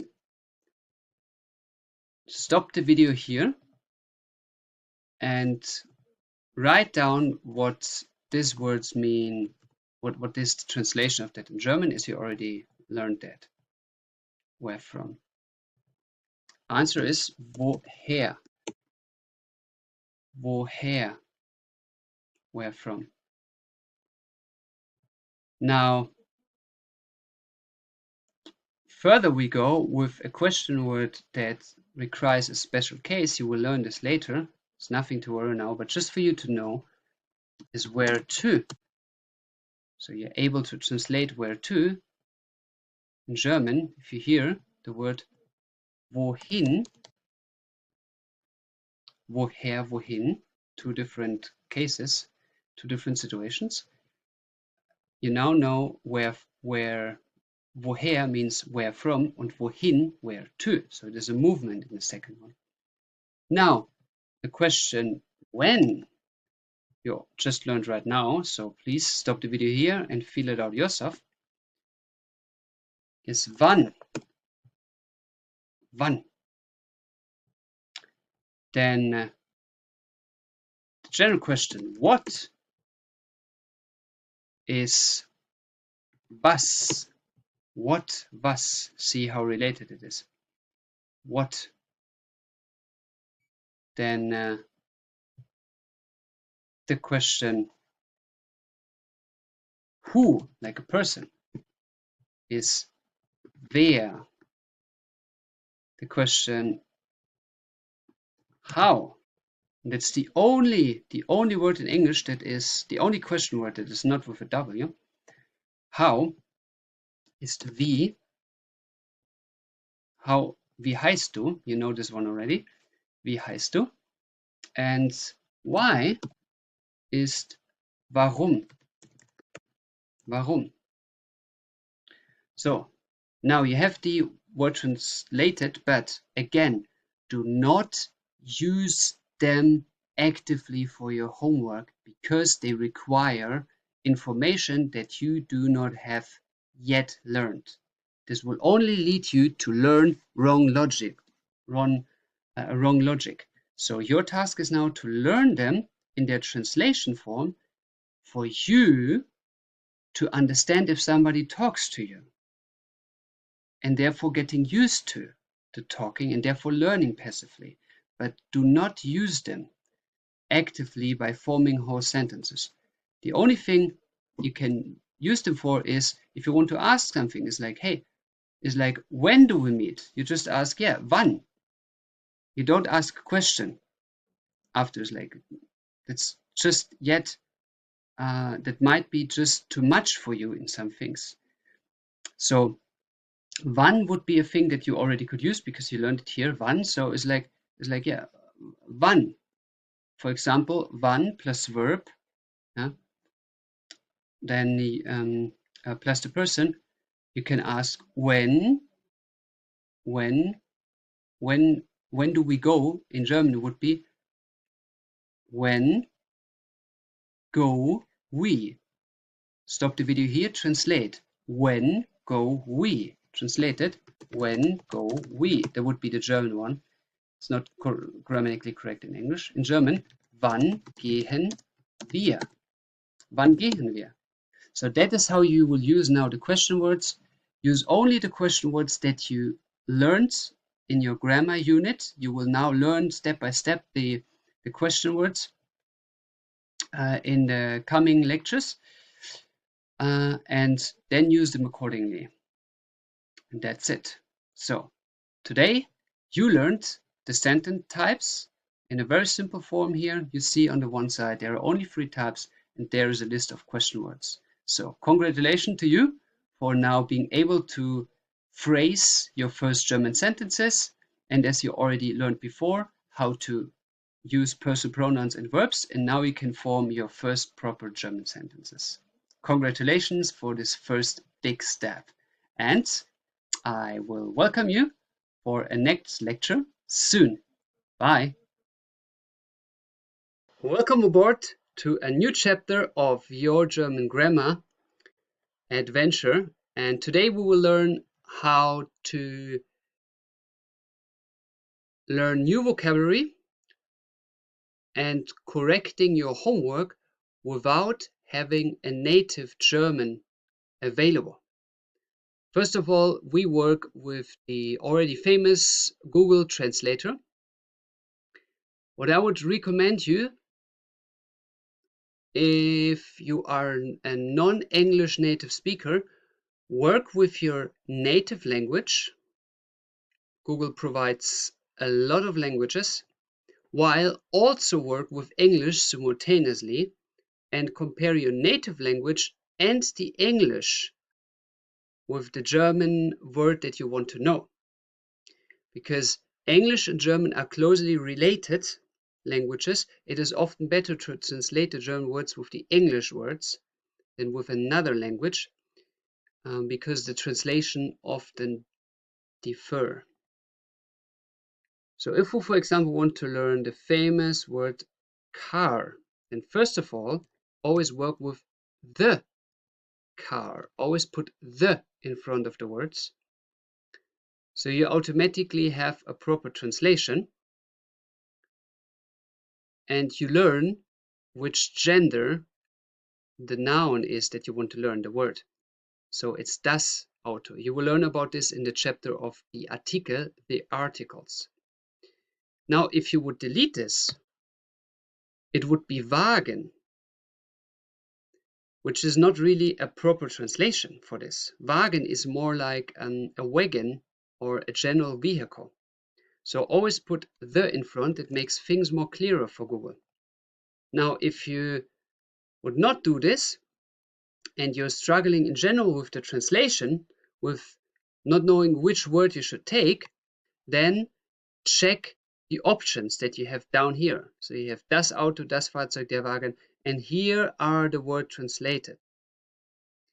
If you still question, is it der Wagen because it says car, or is it das Auto because it also says car, then you can first of all check how often they're used here. The more they're used, the more likely it is the translation you're searching for. Or you just copy das Auto in a new Google page and check on images if it's the thing that you're looking for. Here, das Auto, Volkswagen, das Auto, famous advertisement globally. Or you're checking 3 pages and just type in das Auto translate. Then you check, and you have a lot of possibilities on individual sites that are giving you whole sentences in German and the perfect English translation. So you are really sure you actually mean das Auto and you're not talking about der Wagen. Yeah, so again, you go with car. Best would be do that always, go with the article. But if you're not sure about the meaning, about the translation, then delete the article. Check which one of these right-standing options in your mother tongue or in English you want to translate.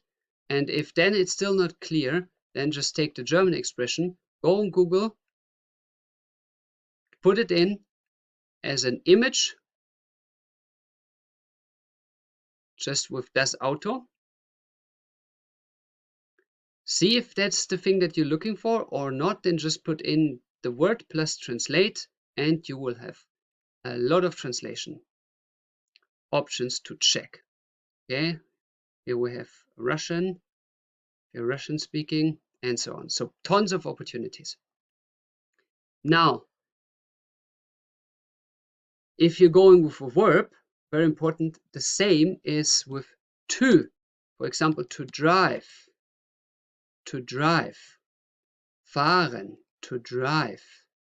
If you would not put the to in English, then you would get a problem with the translation. So to is making the whole verb an infinitive. You would just make the drive or drive, then it would be the noun in German, fahrt. So add the to if you want to check out the verb, otherwise you end up with a noun. See the comparison? Fahren, to drive, is the verb. Fahrt is drive. So it might be, if you want to look for the verb drive, that you just type in drive instead of to drive, and then you get a problem with the translation. Yeah? And here a perfect example in German how close related the verbs and the nouns are. So fahren is to drive and fahrt is the drive. Okay. Another thing which you will learn in the chapter of articles is the plural forms of the nouns. So if you have again the car, das Auto, and you want to have the plural, the cars, die Autos. So luckily it ends the same way in English as it does in German, but that's not always the case. Where, for example, the man, der Mann, the plural is not der Manns. That's incorrect. You will learn this in the chapter of the articles. But if we put plural, the man, die Männer, die Männer. So the end is changing, and here we have what we call an umlaut, which changes the pronunciation. You learned this in the chapter German pronunciation. And the ending, how it forms, you learned in the chapter Artikel, how to write that down. So always be sure that you use the article, and if you know the single person, then also check the plural of the word because it differs. For example, the woman, the woman. So it carries an en at the end. Or the child, das Kind, the children, die Kinder, an er. So the plural differs. Write it down correctly and learn properly.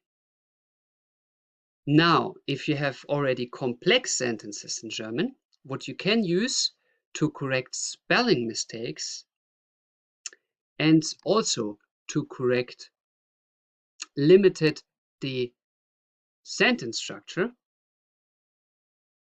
you can use the program Duden.de for free, which I post the link in the description. Duden.de Rechtschreibprüfung, mark it in your web browser to always have it handy, the same with Google Translator. And here you can for free write a text and correct your homework. For example, if you learn, you start to begin with German.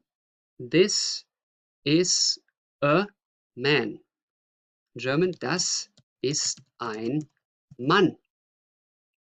Now, Duden tells you, es wurden keine Fehler gefunden, which means no mistakes were found. So just this check mark is enough for you to understand that this is fine. Now, if you have a mistake written in, for example, das ist ein Mann statt ein Mann instead of a man, then it autocorrects, it shows you in yellow, hey, there's something wrong. On the left side, it shows you this is something we don't know from Duden.de. Maybe you meant man, Mann, or you meant something else. So you click on the one that you guess is the correct one, and it autocorrects. If you're not sure if it's correct one, then you go back to Google, ein Mann, you translate it from German into your mother tongue, a man, that's the thing I want to say, that's correct. Now, this program is great for such spelling mistakes. For example, let's say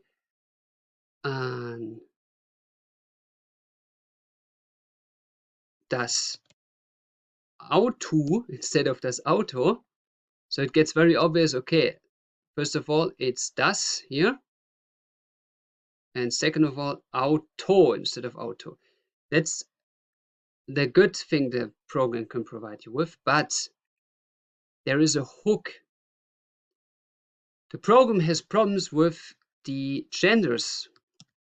For example, I am the woman. Would be in German, ich bin die Frau, which is correct. But if I say the non-correct gender, ich bin der Frau, der goes for male, then it might not show you this mistake. Therefore, you need to work with Google and learn which gender, which article goes with which noun. And later you learn after cases how the article might change. But first of all, you need to learn the basic form, der, die, das. You need to learn which noun needs what form, because Duden is not correcting this, unfortunately.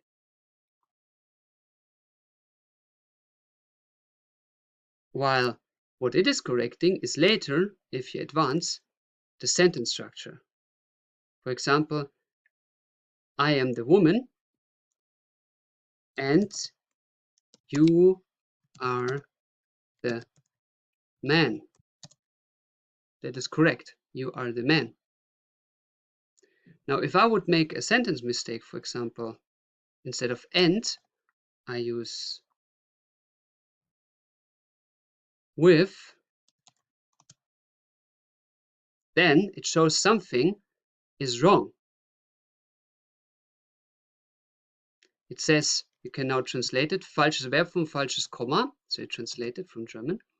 Wrong verb, form, or missing comma. So you have to think about what is wrong here. And you can think about, okay, he suggested a comma, so you can put in a comma. Or if there is no comma, it again says wrong form, and then you think further. This is not as good as a native speaker, but it is available 24/7 and it is for free. So therefore, enjoy these two programs, save them in your web browser to always use them. And I'm looking forward to greet you to the next chapter.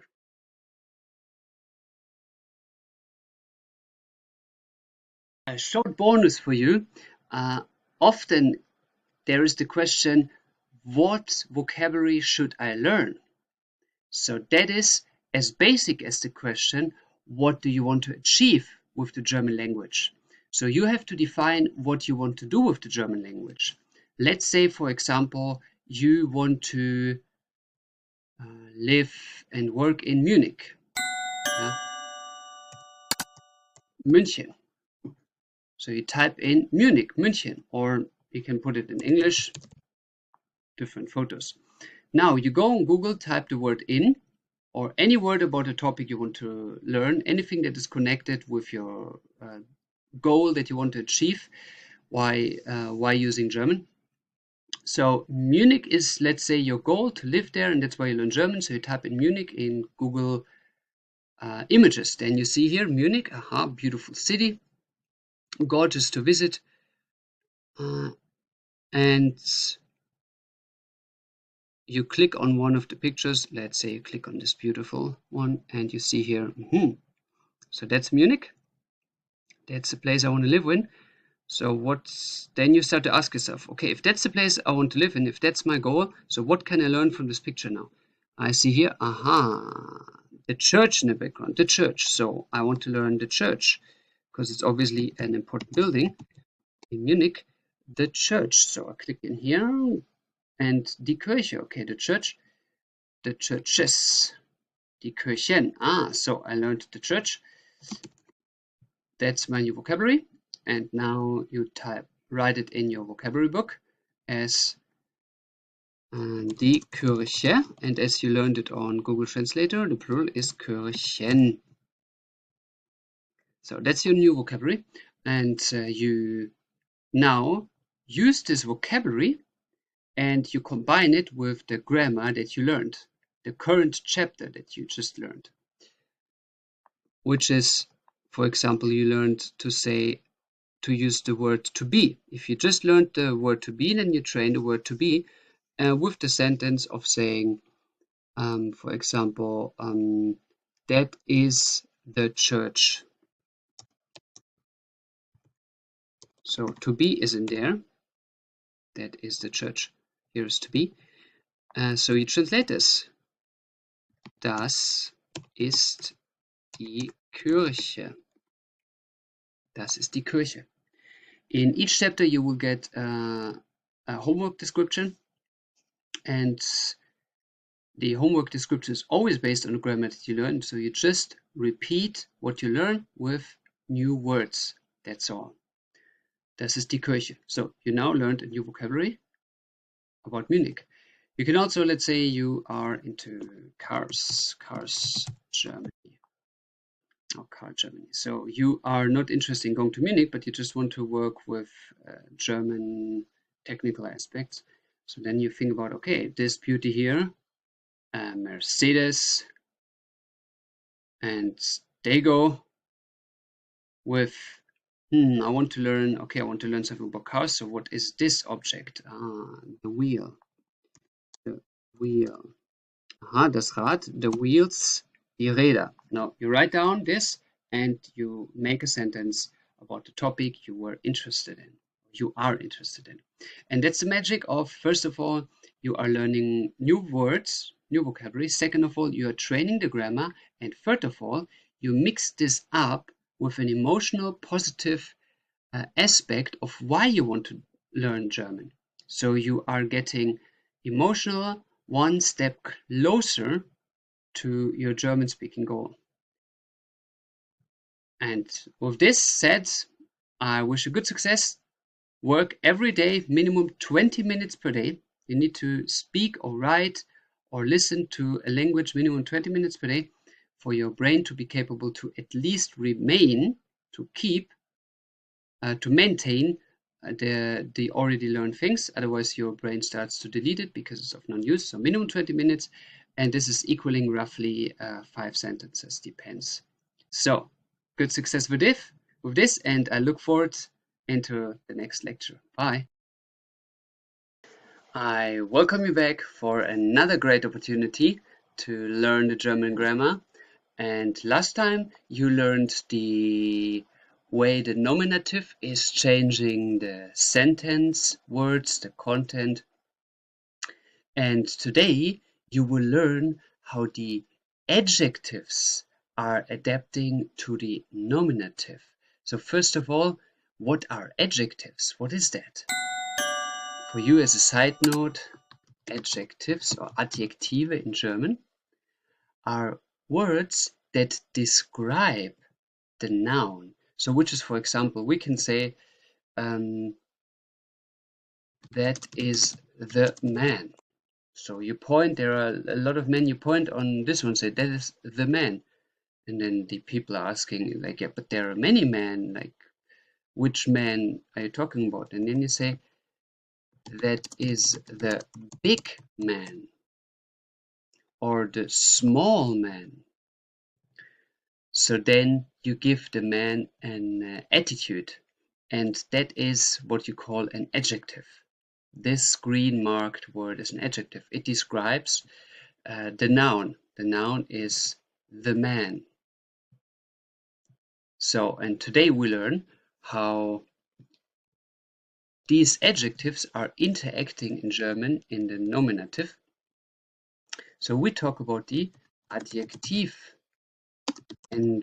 The adjective. Now guess what means Endungen? It's almost like in English. Adjective endings. See how similar German and English is? Again, proven endings. Okay, good. So there are 3 forms for the adjective to change, and the first one is super easy. For you as a task, please translate for yourself and stop the video here. Translate the sentence, the man is big. The word for big in German is groß. Groß. The man is big. Translate this video here, and in a second you will see the German version and you can self-correct yourself. So the answer is, the man is big, der Mann, and then is for he, der Mann, he ist groß. Now, if you were not correct with the form of ist, then please go back to the chapter of the irregular verbs and repeat this chapter and stop the video here. The video here is based on you already knowing the previous chapters. If you didn't know, please stop it here and go back. I'll repeat it a bit and then continue here. Good. The man is big. Now, how would I say this for the woman? The woman is big. Please stop the video here and think about it and then continue when you have the answer.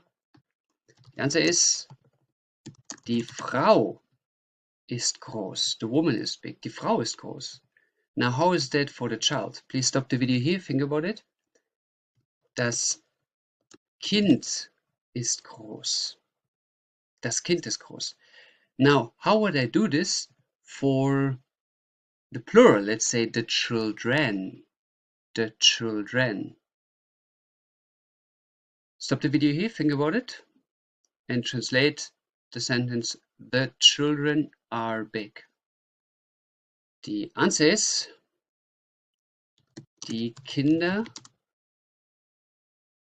sind groß. Die Kinder sind groß. Der Mann ist groß, die Frau ist groß, das Kind ist groß, die Kinder sind groß. Now, sind is because it's die, it's plural. Good.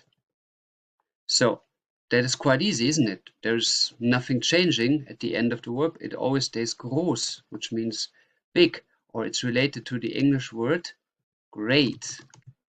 Let's make German grammar great simple again. So it's related to the English word great, but in German it means big. Okay, good. So, groß. Now, the rule for this is, if the adjective is at the end of the sentence,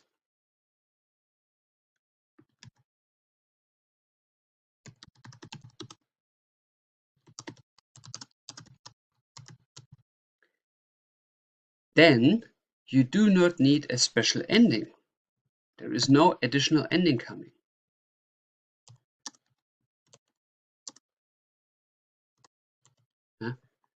So it's that simple. Good. Now we come to the second type, which is if in front of the adjective is an article, a defined article, the in English. For example, how would I say that is the big man? How would I say that?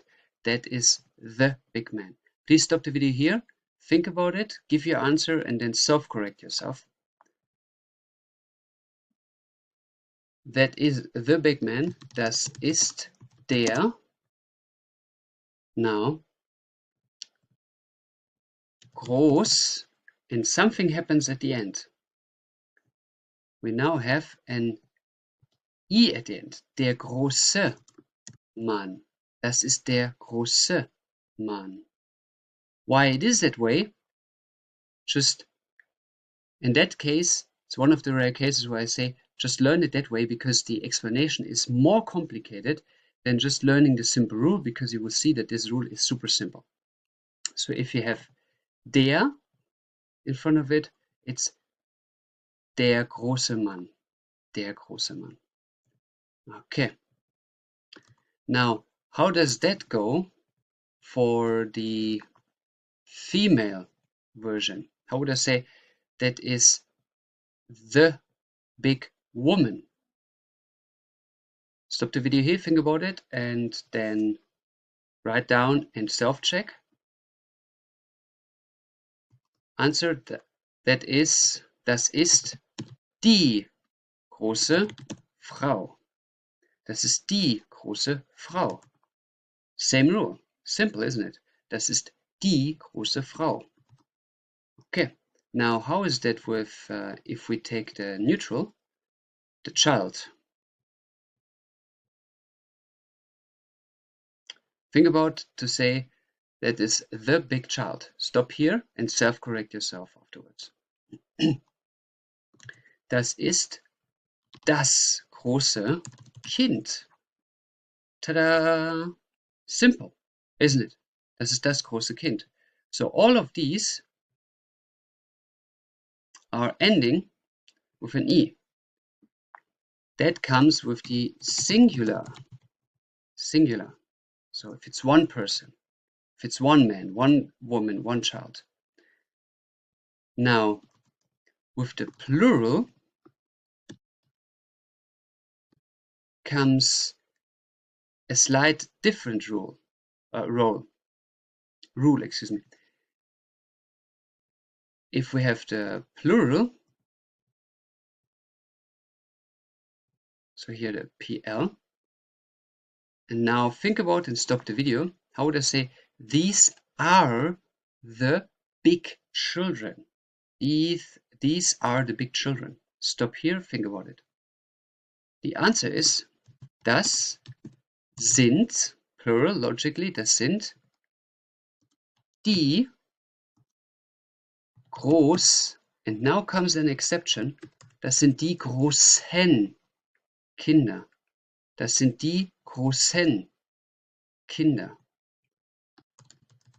Das sind die großen Kinder. You can also say das sind die großen Frauen, Männer, Kinder. Das sind die großen Kinder. So this is an exception. And that's it for the. Now this has to be learned, but in that case, the learning takes part mainly by training. We talk about this at the end of this lecture for your homework, and also we talk about this and train that in the next lecture. Good.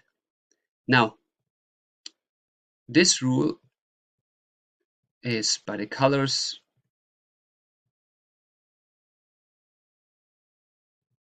If you have der, die, or das in front of the adjectives,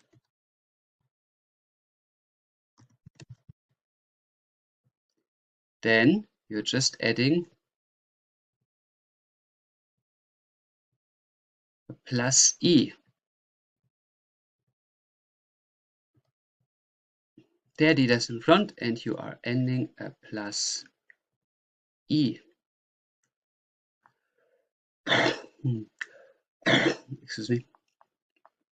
While if you have an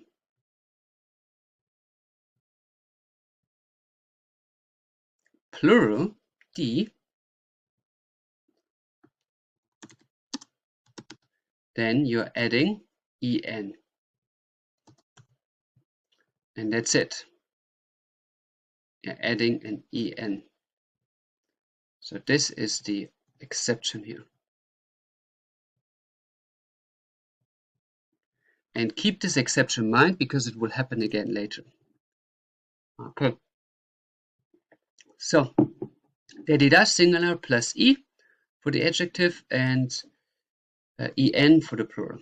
Now we go for the undefined article, a man.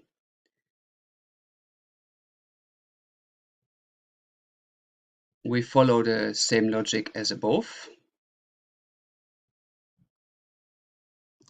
and therefore copy paste this down. And there we go with the question, how would I say this is a big man? This is a big man. So the singular, this is a big man. Stop the video here, think about it. The answer is, das ist ein now what is the ending? Großer Mann. Das ist ein großer Mann. Why? Why is this ein großer Mann? Das ist ein großer Mann. Why? Now that comes with the logic of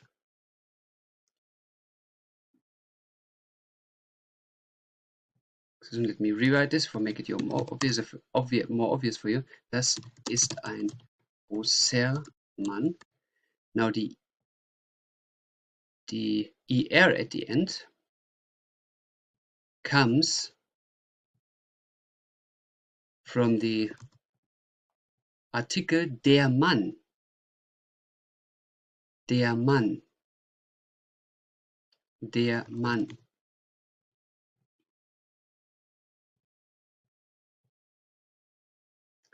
Now the der Mann, the er, is transported here. The last letter R is added here. Großer Mann. That's the reason. Good. Now logically, ask yourself, how is that for the woman? Like, that is a big woman. How would you say this? Das, now stop the video again, think about it and self-correct yourself. Das ist eine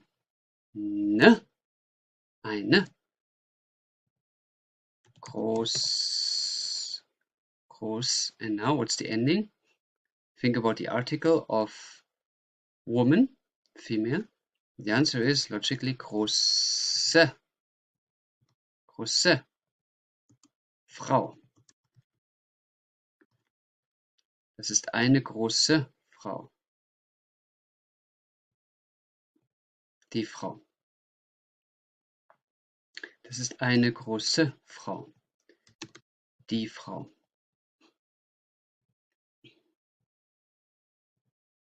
Good. Eine große Frau.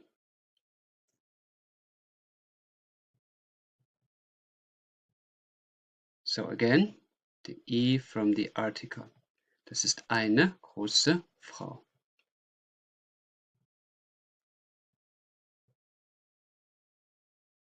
Good. So now, how is it about a child? Think about how to say that is a big child. Please translate. Stop the video here. Translate. That is a big child. The answer, das ist ein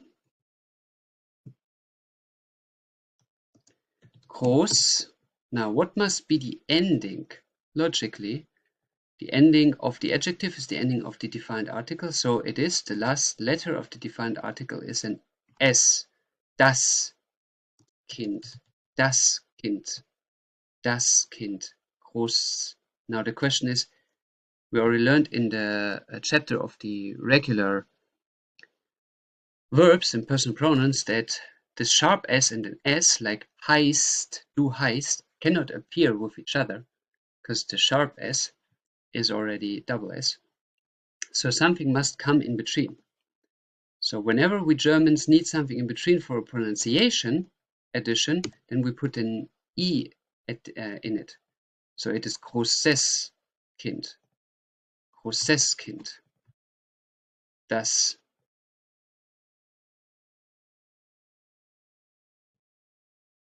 So the S is transformed and we add an E in between to make it sound more smooth for us in German.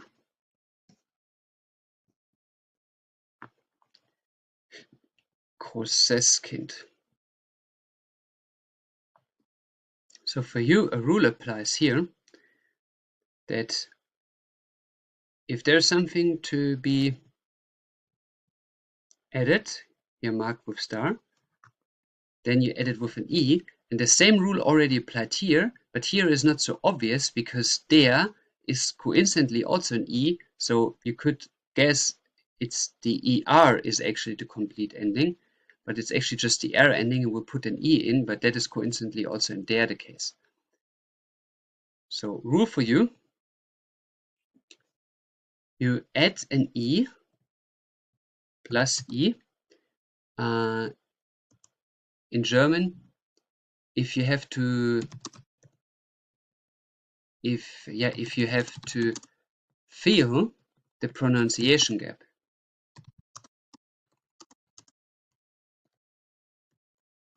you will see this in later chapters coming more often. Good.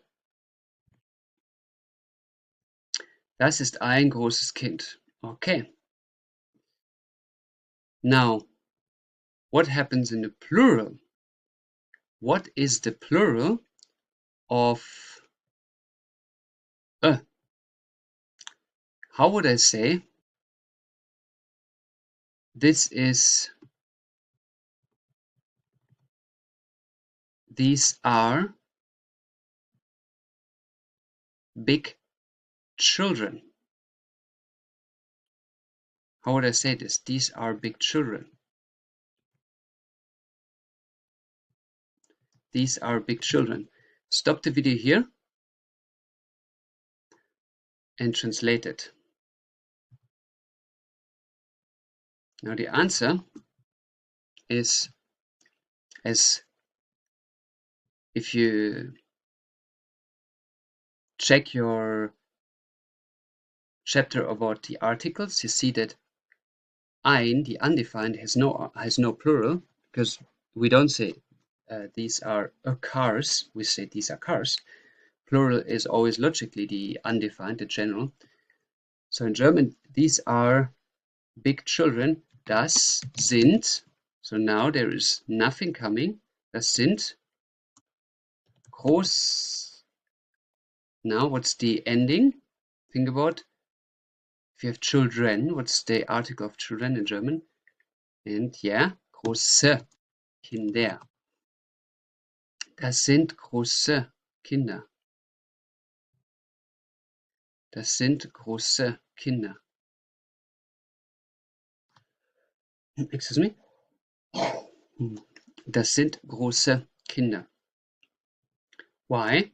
Because the E at the end is caused by die Kinder. Die Kinder.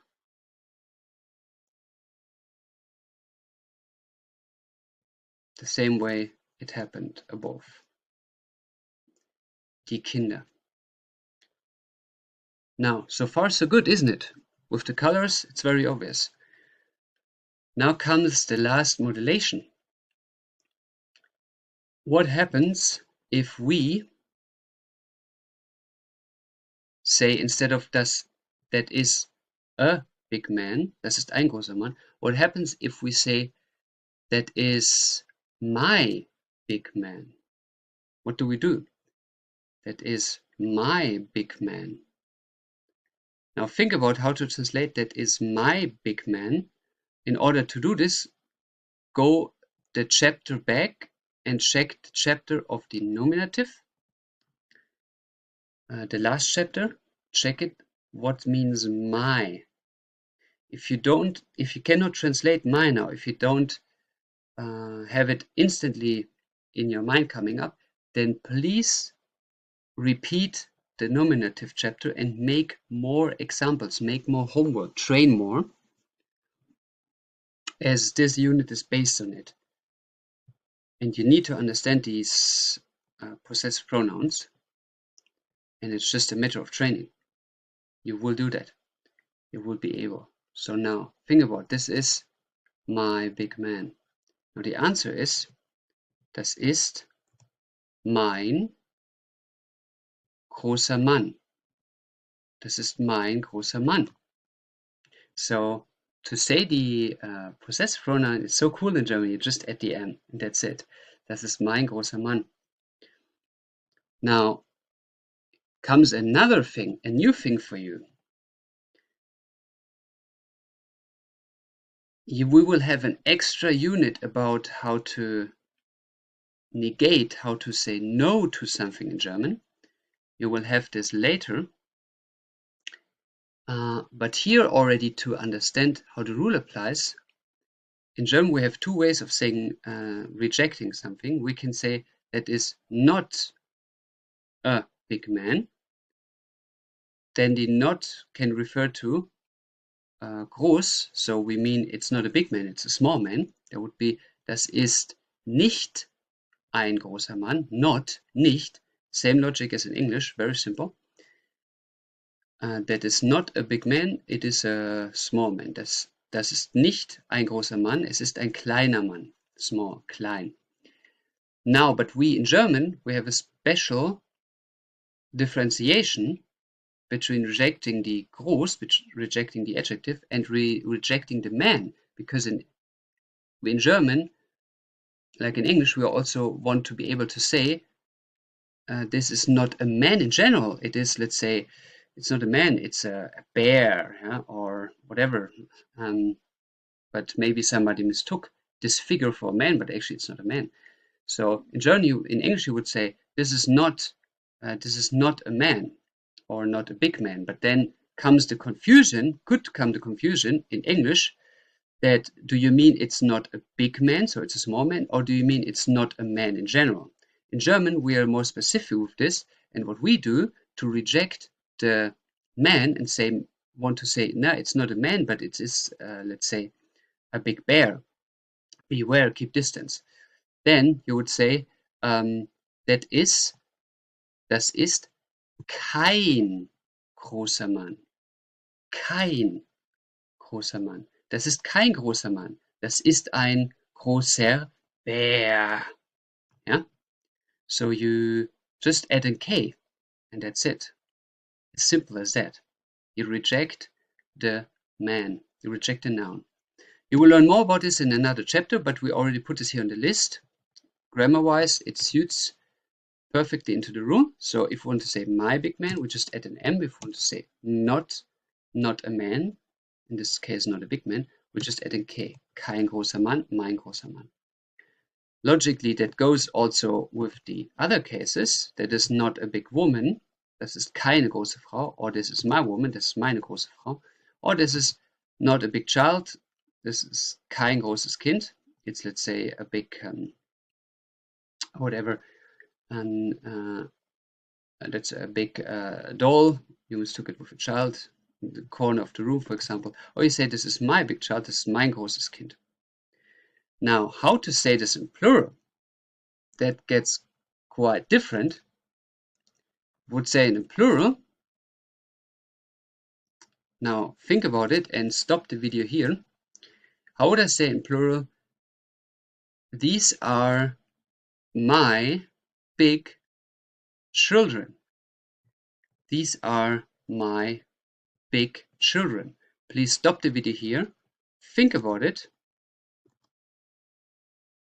Write down the answer and self-correct yourself. So, these are my big children. Das sind now meine groß. And now comes the exception. The exception kicks in that we learned above. Meine großen Kinder. Das sind meine großen Kinder. Das sind meine großen Kinder.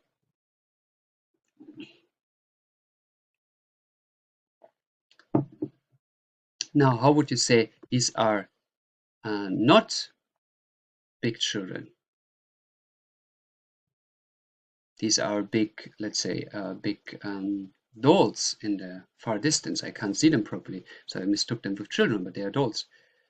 Then, same rule, das sind keine großen Kinder. Das sind keine großen Kinder. Okay. So this is the big exception, en again. And how would we say with other possessive pronouns? For example, these are our big children. How would I say this? Stop the video here, think about it. These are our big children. Das sind our, unser, now, plural, because of children, unsere, and then großen Kinder. Das sind unsere großen Kinder.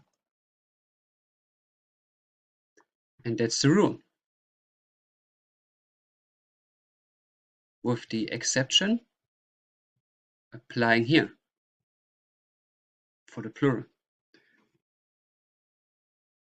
So these forms that you learned here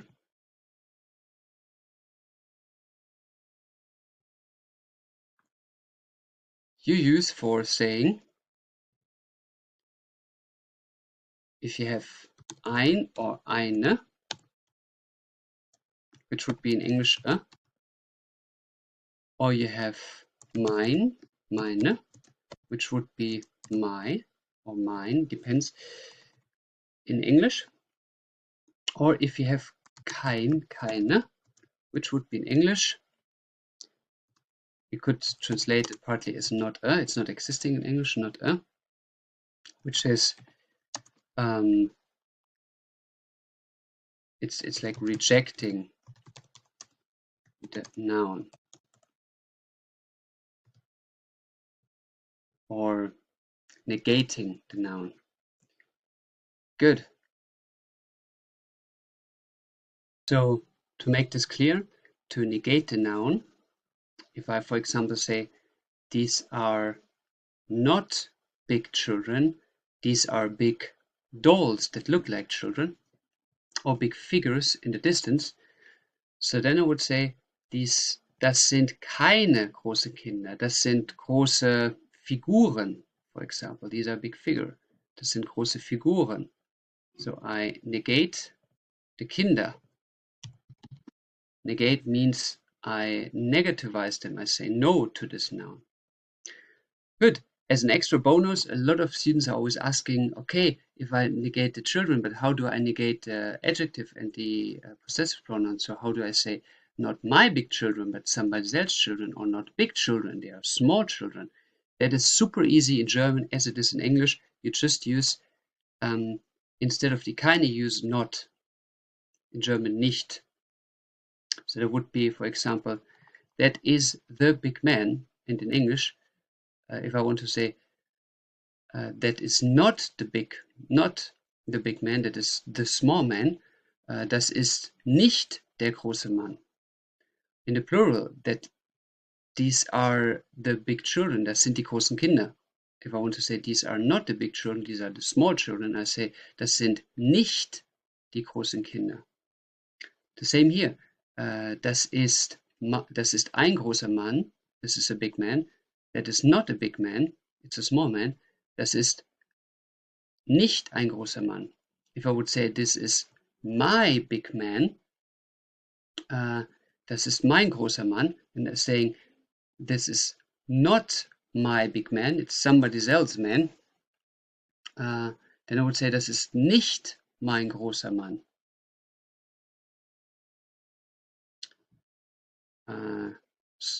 And the same goes with the plural. If I say das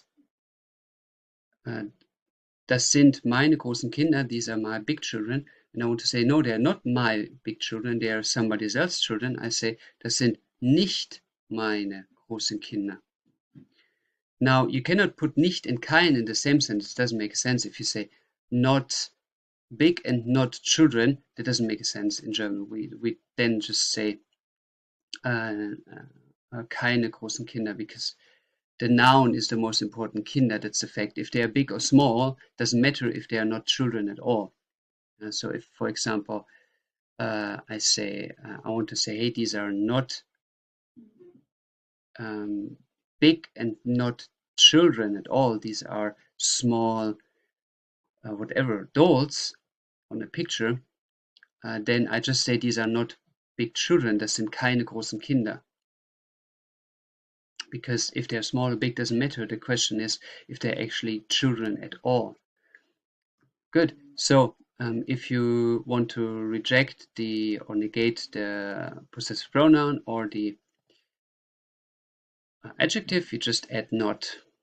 So negate adjective or possessive pronoun comes it means not in front of the possessive pronoun or the adjective. Yeah. So a small bonus for you. It's like the same like in English. Good. And that's it. So in this lecture, we learned how the adjectives are behaving, and there are quite some rules, but they all go by the same logic. You have the, der, then you add an I, or if you have ein, mein, or kein, you add the ending of the article der, die, or das. And if you have plural, exceptional for the and exceptional for mein or kein, you add en. And that's it. So, thanks for your time. It was a pleasure for me. And now comes your task. Train this as often as possible, minimum 5 sentences per day. And you do homework now, like always saying das ist or das sind. And then you say das ist. And you're Googling, as always, some words that you're interested in, some nouns. For example, car. And then you translate, aha, the car. And then you go systematically with first, aha, that is the car. Das ist das. And then always use große, never use another adjective until you finish the next chapter. Next chapter we have some adjectives. So you add das ist das große. And then car, Auto. Because you know it's always I at the end if it's das. Daddy does. So you use that form. You always use groß. Always just train how the ending works and later train new verbs, new adjectives. And then when you have das große, then you also try the So das ist ein. And then you know, aha, das Auto, you learned it. So es at the end, großes Auto. And then you do the same in the plural for both. So you write down, das sind die and then you need to know großen Autos. And that goes also with das sind. And then you know plural of ein is not existing. Das sind große Autos. And then you try this, you train this with the possessive pronouns. Das ist mein großes Auto. Goes the same way. And then you do this in plural. Das sind meine großen Autos. So, and these 6 sentences with 5 different nouns, 5 per day, and you will have it in your memory in no time. Good. It was a pleasure for me and looking forward to see you for the next journey. I welcome you. Give me 1 minute of your time and you will change 100 lives. Just 60 seconds of your time to change 100 lives.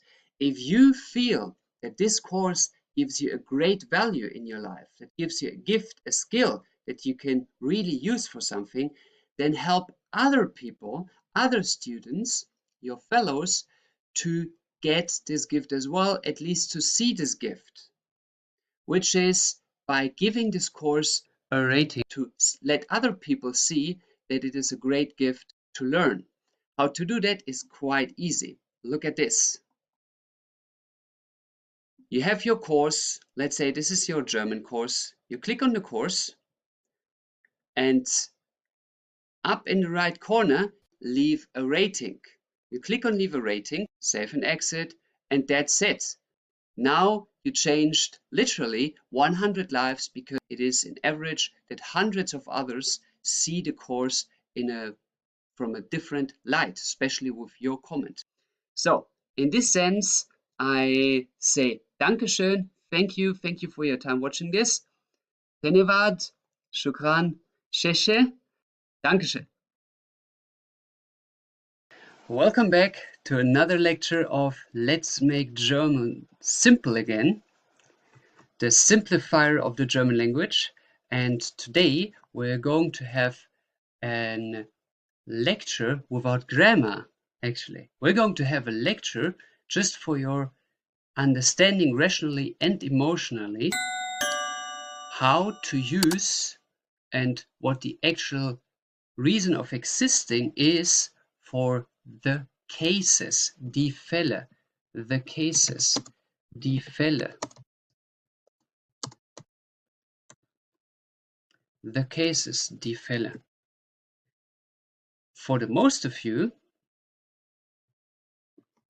the cases will be something complete new in the language. It will be a complete new dimension of logic, of way of thinking, language-wise. So therefore, I want to take my time and explain you what actually is the reason for these things that seem to be so complicated and seem to be so unnecessary compared to English. What is the reason for them to exist and what advantages you have using them? So first of all, what are cases? What is the use of them? If you use cases, the other person you talk to have easier time to understand what action or situation you want to describe. So using the cases makes it easier for the other person to understand what you want to talk about, what you want to say, what information you want to give. So the cases in their core have the role of supporting to describe the action or the situation in general. So it is a secondary tool to help you to make others understanding what you want to describe.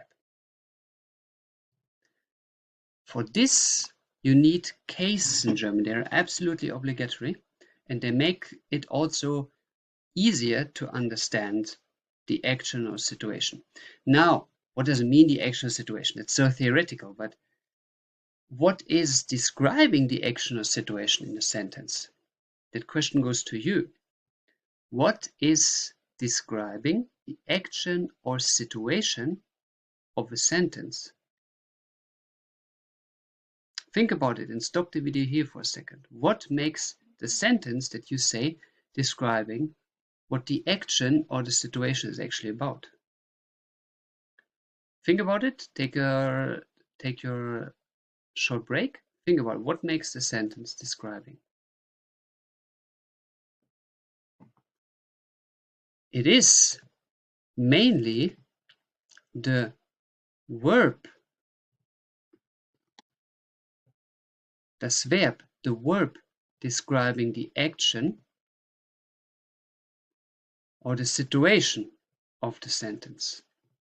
Now, for some of you, grammar might be a new topic. What is the verb? What does that mean, a verb? Let's give an example. We put this a bit to the left. So the verb here in green, for example, an action is, for example, to run. So a movement action. A movement action. There is an action, you're walking fast, you're running. So that's clearly an action. To run. Or the situation can be, another verb is belonging. belonging. Belonging, for example, or to belong. To belong. So that's describing a situation. That's not really an action, but still it is a description of the situation. So to run somewhere or something belongs to somebody, this is a verb. And as the case is describing, supporting to describe the action or situation, it is logically automatically that the action or situation word is defining what case you need to use. Now, these things you will learn step by step, simply by a good color system, which is very obvious later. But here is just about the description for what we use the Fälle, the cases. So it is the verb that is activating, that is telling you which case you need to use. The verb does it. But there is also a second option that you only learn in the B level, German B level, in another package, which you absolutely don't need now. But again, it's here for you to just understand how what the case actually is. So it can be a verb describing, or the verb is describing the action situation, and therefore, as the cases need are helping to describe the action situation, it is the verb that is defining what case you need, but the verb can be influenced by what is called in German preposition, or in English preposition. This is a grammar term for you, not important now, just it's very obvious what it actually is. It has something to do with the position. The position. So a preposition is describing the position of a verb. Yeah? So it is rather describing the position, or can also describe the direction of the action. So direction of the verb. For example, if you are going with, let's say, we have again to run and to belong. Let's say to run, and then comes the preposition towards. That's the preposition word. Towards the man. To run towards the man. Towards is here the preposition. This is the preposition.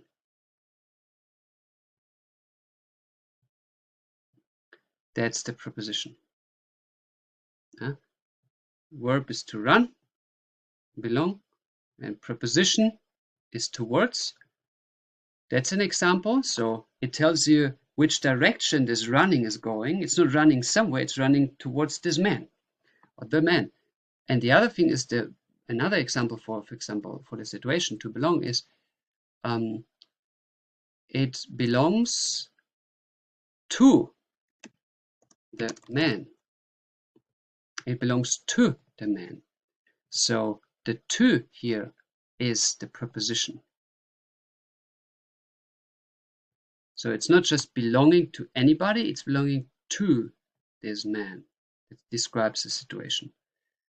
So this is an example for a preposition. You don't need to learn them in German now. Forget this. This comes way later, but you need to understand, to feel better about learning the cases, to have a better emotional learning background, what you actually learn, and not just to learn it, but you want to know what you learn for you to feel better about it and to have easier time to be more motivated. You just learn now what it is. And the preposition can also define the case. You will learn that later. Now, what the cases are, you will learn now chapter by chapter. At least in this in A1 you learn the two cases of nominative and accusative. In A2 you learn dative, and in B level only at the end you learn genitive, because it's absolutely rare to use. Nobody really needs it anymore besides in written sources. So now these cases exist. And to give you just one example, what they make, how they change, how they modify the sentences, we make here just one aspect in this example. So to support, for the cases to support, to describe the action, the cases change several aspects. One including, for example, the way you write the article. So if you would now translate this sentence to run towards the man, we don't translate this, it's just nominative, we just want to understand now this one core word change. In this case, it would change, for example, the article. Regular, as you know, it would be der Mann. Yeah? Male, the man, der Mann. But here in this case, it would change to den Mann. Den Mann. So the R turns into an N. Den Mann. That's because it's a movement. You will learn about this in the chapter of accusative in the A1 package. Now here, this to belong to would be in German dem Mann. Dem Mann. So it's not an R, it's an M now. Dem Mann. By both of them in their nominative form would be there. And now because of an action with movement, it's den, and because of a situation of belonging, it is dem. And that's it. Don't research more. The sources in the internet are so complicated and so theoretical and so academical, over the top of metaphor. They have most of the time more confusing aspects than practical use for you. To give an example, me as a mother tongue, I failed in German in school. I failed completely. Absolutely. Because of these factors. I spoke German naturally and I almost never made mistakes, but when they asked me in those tests, in the exams, why is it that way? Why is it that way? I completely failed. I don't know why it is. But you don't have this background. You're not a mother tongue, and that's why I want to make it very simple for you to emotionally understand why you use cases. So you learned today that cases are supporting the description, supporting the content you want to tell to another person. Mainly they support the action and situation description, and therefore the cases are changing by the verbs because they are the action or situation description, or by the prepositions because prepositions are strongly influencing the direction or the position of the action or situation. So you now know that you need cases because they have a serious reason. And to give an example that could go so far that if you, for example, are on the phone with a German and he understands only the half of the sentence that you say, but he understands the things that are changed by the cases, for example, den or dem, then he understands roughly, okay, he said den, so it must have something to do, you will learn this later, with a sense or with a movement towards something, towards a direction, with the change of a location.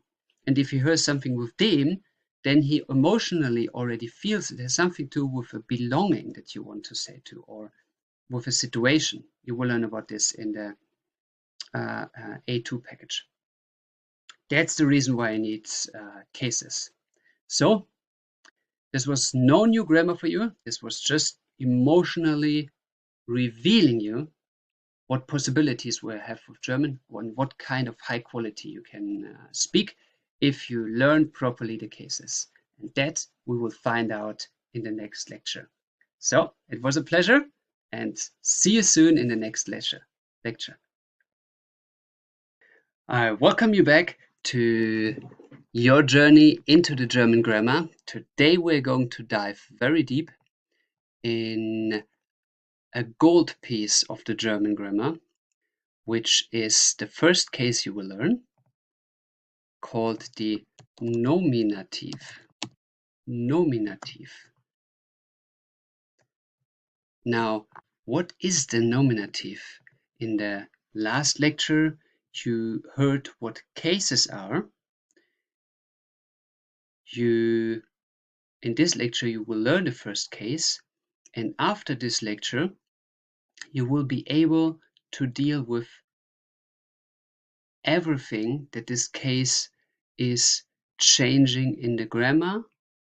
While in the next lecture, specifically, this is not in this lecture, the next lecture you will learn everything about the adjectives that are changing with this nominative.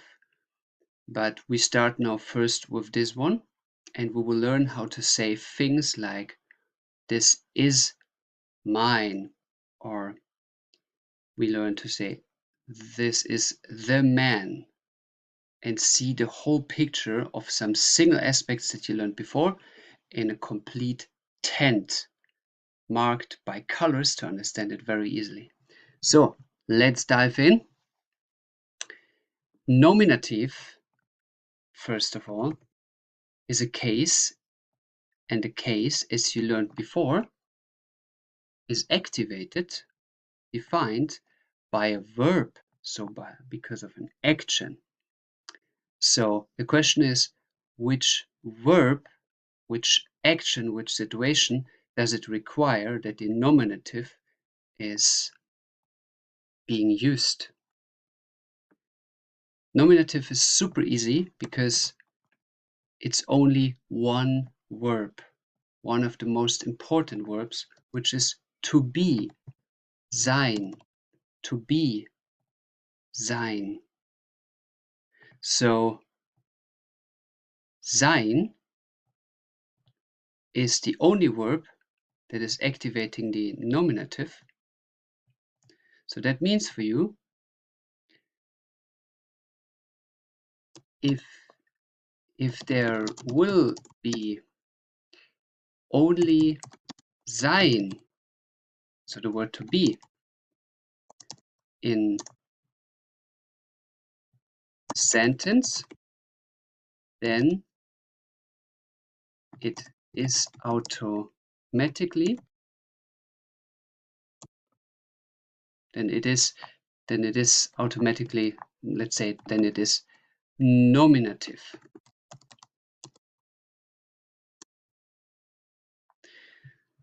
So if there is only the verb to be in a sentence, it is automatically nominative. So which makes a lot of sentence nominative.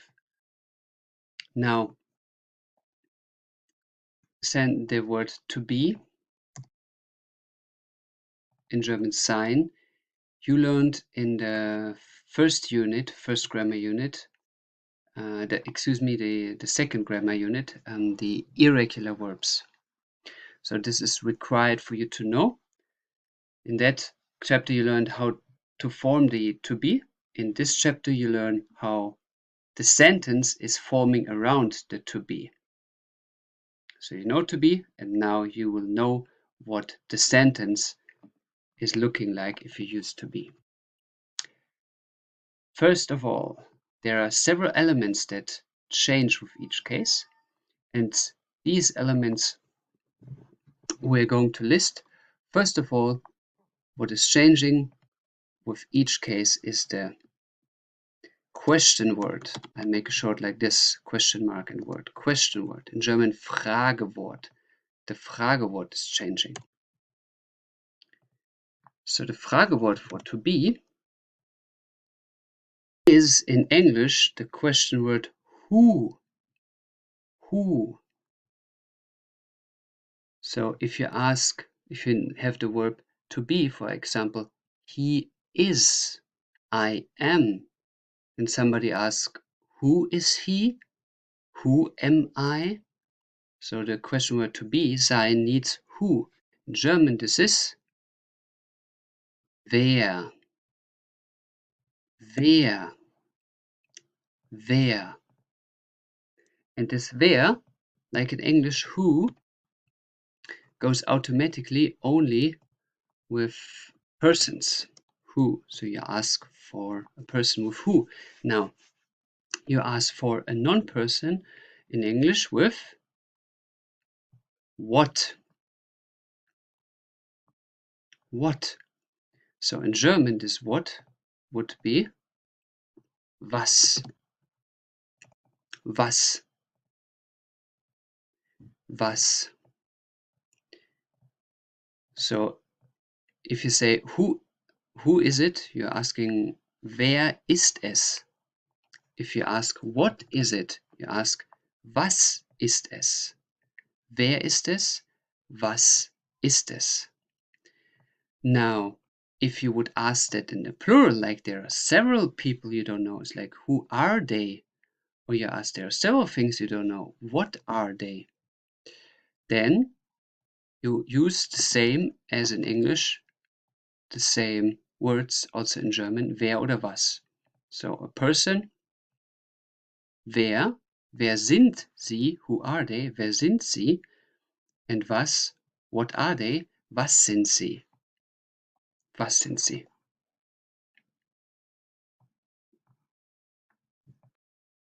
These are the question words that go with the nominative. Now we come to what is also changing with each case, is the Artikel. Artikel, which you already learned, the irregular Artikel. Okay, and now we learn it specifically for the nominative, and they will later, in other chapters, we will see change with in other cases. So Artikel would be in English what? What would be an article? Stop the video here and think about it. The answer is the. The is an article. The man, that is the man. Now, if it's something unspecific, you would say that is a man. A man. A man of many, not a specific man. Good. So, the and a.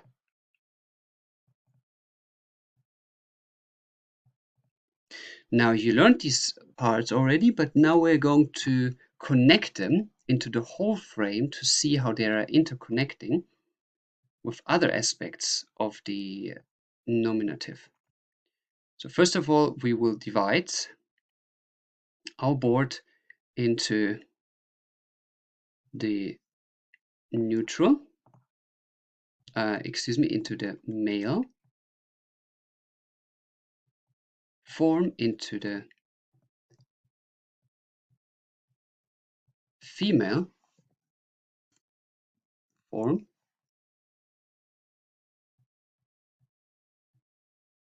and into the neutral form. Again, this neutral sign is a person one invented. It's not international standard, but symbolize neutral. I use it. And then with the plural form, PL. Good. So the article of the, we use the example, the man is der, der, der, der. Now, do you see something similar? Der und wer. Same ending, huh? That is because German is a patriarchic language by its cultural historical origin, which patriarch means male dominant. So male dominant grammar-wise here, that means everything is changing according to the male form. And that will be a guideline that follows you through all the German cases. The question word always includes the male article, while the female has the same question word as the male, So you're asking who is it? It's the man or the woman. But still, the male article and the question word, even though also used for the female, are adapting to the male form.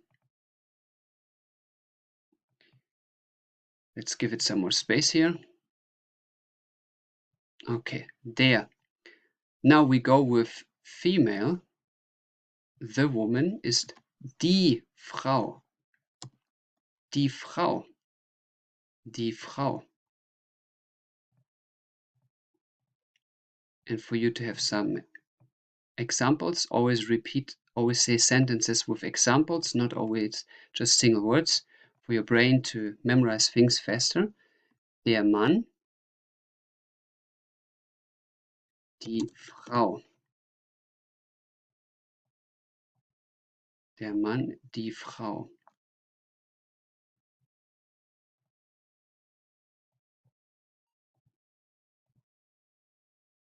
Now we go with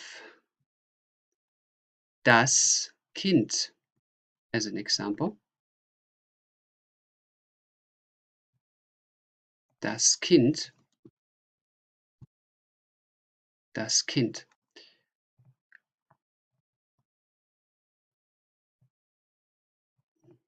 So the article is das. That's the article das for the neutral. Das Kind. How to define male, female, neutral? You learned in the chapter Artikel. And it's always the golden rule, learn each new word, each new noun with the in Google Translator to know the gender, because it's not logically. Some genders seem to be, for example, das Mädchen, the girl seems to be female, but actually it is neutral in the German language. Good, so der, die, das, here marked in blue. Now, for you, again with das, do you see a parallel? Do you see a parallel between the question word and the article? Was, das. Both with S, even with AS, but you say later that the S maintains. Was, das. Okay. Good. So you would still ask wer, das Kind, it's because it's a person. So you see that the word is not automatically the gender, the social role of the word, because das Kind, the social role is obviously a human being, it's a person, so you ask wer. But the word itself needs das, because the article of Kind is das, and therefore, yeah. But it still ends, the question word was ends with das. Good. Now we go to the plural.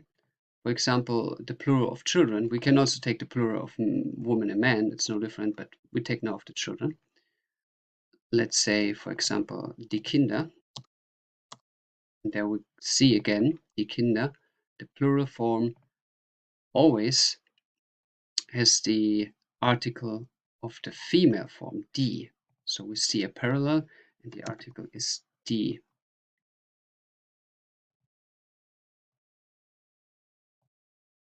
Die. That's the female article, die.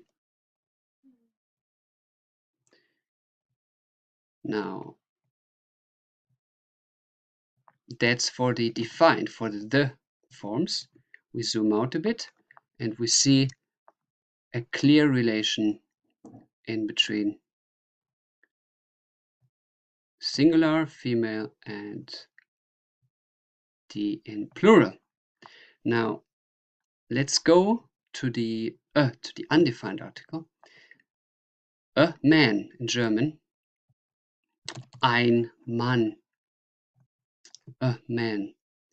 Ein Mann. Now, a woman is eine Frau. Aha, what do we see here? Eine Frau. Eine Frau. Die Frau. Eine Frau. both ending with echo, with E. Yeah? Die Frau, eine Frau. Now, for neutral, it's ein Kind, ein Kind.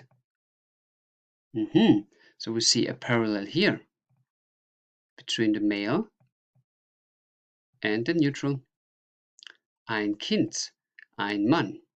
Now for the plural, what do we do here? If we would say this is a child, how would we say this in plural, like children? Do we say in English, these are a children? Think about it. These are a children. Is that actually possible? It's not possible. What would we say? Would say these are children, wouldn't we? So that is the same logic in German. There is no plural form from a. There is no plural form for a. We just say these are children, these are cars, these are men. Or we can say these are the children. So why is that? That's by the logic the is something specific, like the men, the children, plural. So we point on it practically, mentally we point out these specific ones, while we say a child is one of many children, it's a general one. We don't specify it. But if we say children, we cannot say a because it is already something general. Children are children. If we don't specify it, then they are children. It's like cars are cars. We cannot say a cars.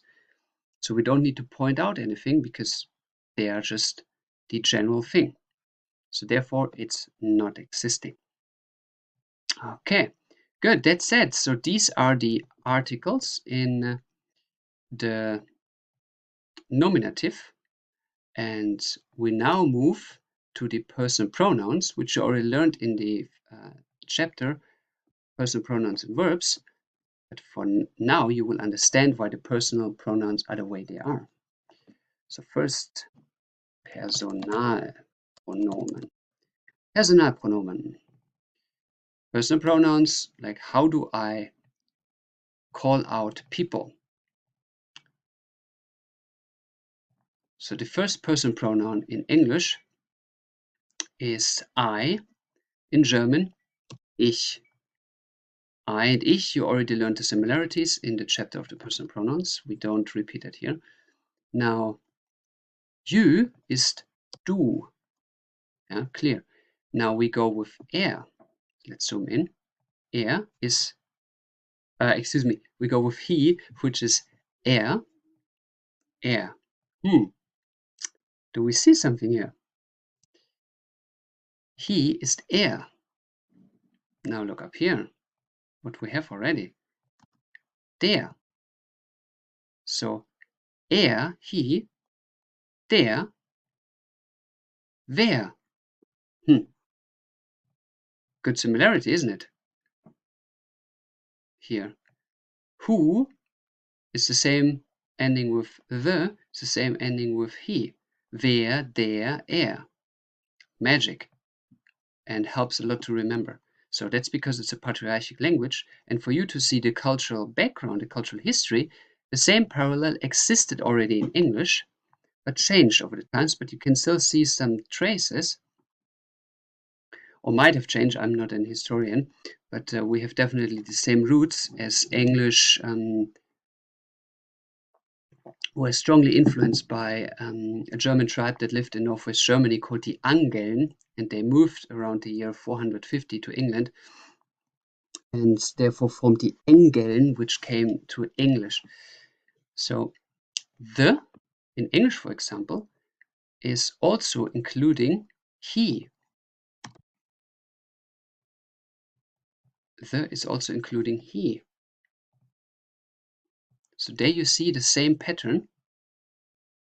It's der, er, it's the and he. Same root, yeah? So the he is included in the. and actually the T here in combination with the H, so the is a soft form of the German der, der, der, the. You see the closeness. Okay, very well. So then we go to the woman, and there you see a second parallel, isn't it? So what is the woman case? How do you say she? Stop the video here if you don't know, and check the chapter, the first chapter with the personal pronouns. Sie, sie, sie. Wonderful, isn't it? Die wird, is becoming sie. Now, what's about it? Same thing. S. S. So what do we see here? S. Some similarity in the S in the ending. So you see here, das, es, was. Similar, isn't it? The same with die. Die has no own question word, but die, eine und sie. Yeah, mark everything always in the same colors as I do. We will follow these patterns even through the B level until the end. Okay, good. Now we go with wir, with we. So we would be wir in German. Now, what would be the you plural in German? If you don't know, please go back to the chapter and check it out. You need to know these personal pronouns. If you don't know them until here, then stop right here and learn that first. This lecture is built up on the first lectures. Wir,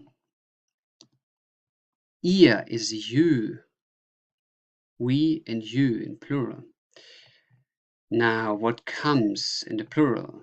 Again, stop video, think about it. If you don't know the answer, go back to the lecture of personal pronouns. But as it is now becoming obvious with this green line, die is die. So what is here? Sie ist, exactly, it's sie again. Same parallel here. Sie. Now the difference to the polite form, sie, like Miss, Mrs., Mr., sie, Mr. President would be sie, to call them, to talk directly to them.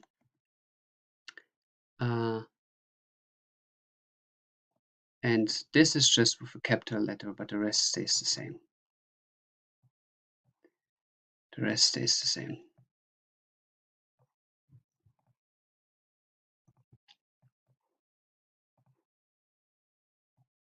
Okay, good. So that's it for the personal pronouns. All of that you learned already. Now you see the logical interaction in between.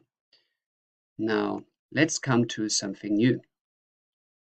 The possessive pronouns. What is that? Possessive pronomen. What is that? Possessive pronouns. Possessive pronomen. Nomen est omen, the Latin people say, which means name is prediction. And here is the word in Latin possession included. Possession, which means to own something. So the possessive pronouns are giving you the content of who is owning what, or what is strongly related with each other. So we also use now the same logic as above.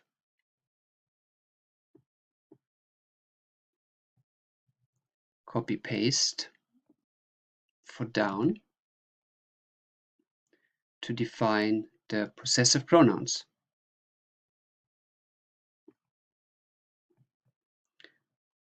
And for this, we use now the parallels of the personal pronouns. So for example, if I say, this is my car, I theoretically say, like, if somebody would tell me, instead of this is my car, somebody would say, this is I car, this is I car, I would already understand what he means, but it is not correct, isn't it? So the equivalent, the thing that would be that way but is changed into possessive pronoun, the equivalent of me in German, or my car, or my man, would be ich. So this is I car, like this is my car. Ja? Die Ich-Form. Jetzt die Ich. Now the Ich, if I say this is my car in English, my,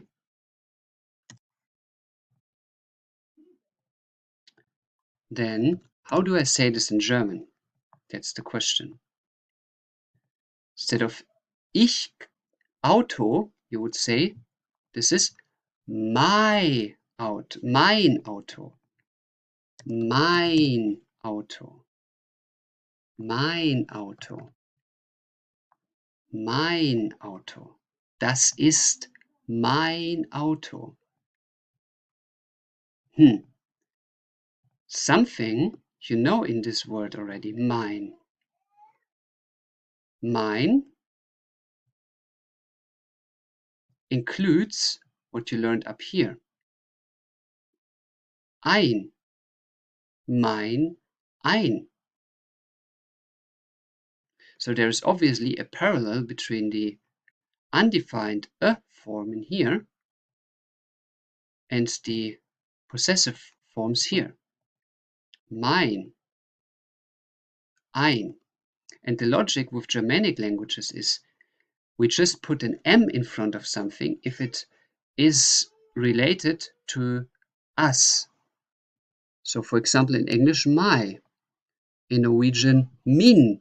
In Dutch, my, as we already saw in the introduction video. Just put an M in front of it and it has something to do with possession or relation. Now, if we have mine for the man, like here, ein, just put an N. So logically, what do we have to put here? If we see the female eine, what comes here? Now, pause the video and think about it. And logically, it is meine, meine, meine. Because it is eine up there. So, mein, meine. For example, mein Mann. Das ist mein Mann. This is my man. Das ist meine Frau. This is my woman. Mein. Now, what is about the Kind? How do I say this is my child? Now, pause here. Think again up here. See the parallels that you have up here. And make the logic happening down here. Pause it now and think. Now, logically, if we have mein from der Mann, mein Mann, meine Frau, like here, we also have ein, mein Kind. Das ist mein Kind. Das ist mein Kind. Ja.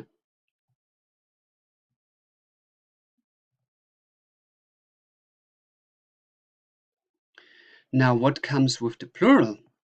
Here. It's a question because here is no plural existing, isn't it? Questionable, huh? But we need a plural, obviously, because we say these are my children.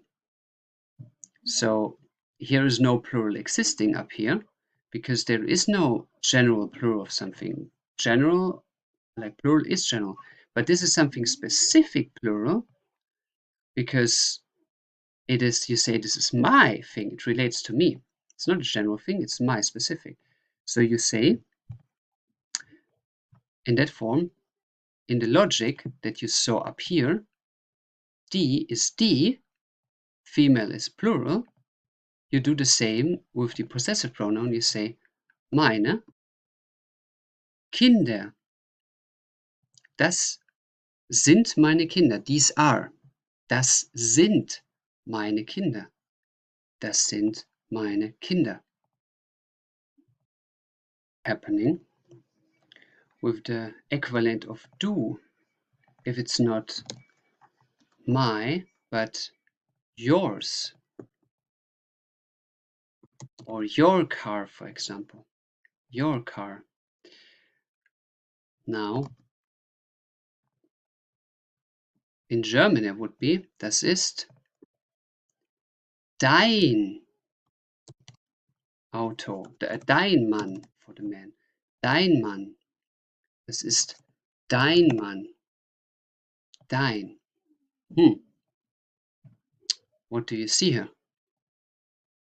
Again, the ein. And now, for you to remember, easier, the du, die, and dein, die. So du wird zu dein. It's in some other languages the same. That for example, Lithuanian tu, so tabo, or in Espanol, tu. Now, logically, if it's dein Mann, what is about child? Kind. Stop the video here and think what's the form that comes in here. Think about it. Now, logically, dein Mann turns to dein Kind. Same way. What would be for woman? Stop the video, think about it. And it is deine Frau. Deine. So you just add an E, and that's all. All the magic done. Now, what's about the plural? Stop the video here and think about how to say these are your children.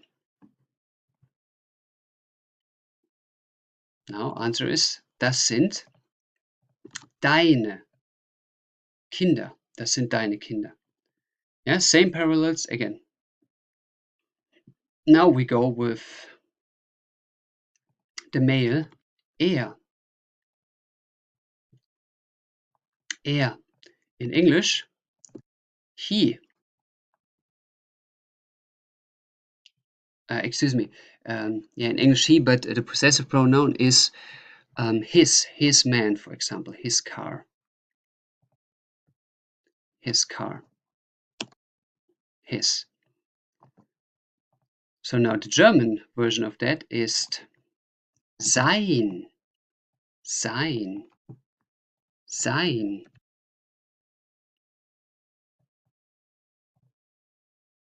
Sein. Now, again, same rule, ein in there, the undefined article. And now I always say, as a simpler reminder, why it's his, why it's sein, just put his, the S, English ends how the German starts, sein. And it's easier to remember, even though it's not non-official grammar. Good. Now, if it's sein Mann, what was it about child? Das ist sein Kind. Same logic again. Sein Kind. Now, what's about the woman? It is seine Frau. Seine Frau. Seine Frau.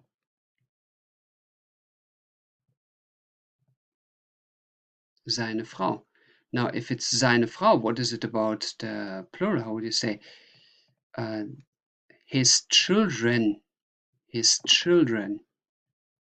Parallel goes again. Seine Kinder. Seine Kinder.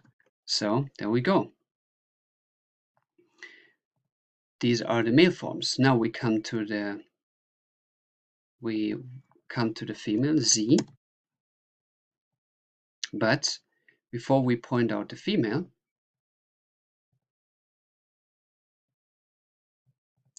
we will go and make a shortcut. We will instantly talk about the neutral, S. S. So it would be possessive, its. Let's say, for example, there's a dog and we point on the bone that the dog is chewing and say its bone. Its. Okay. Now its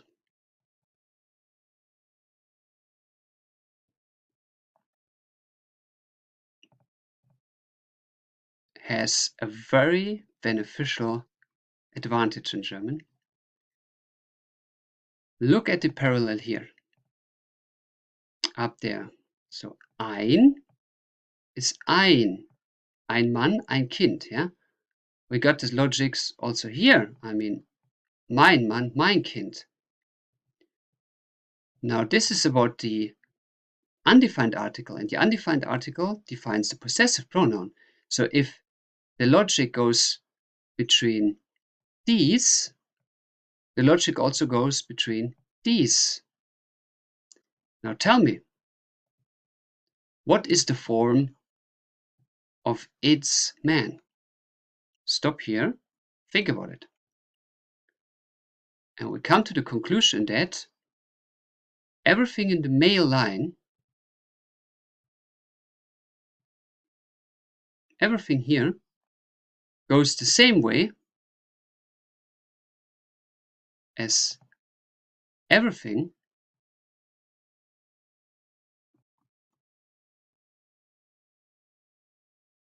in the neutral line.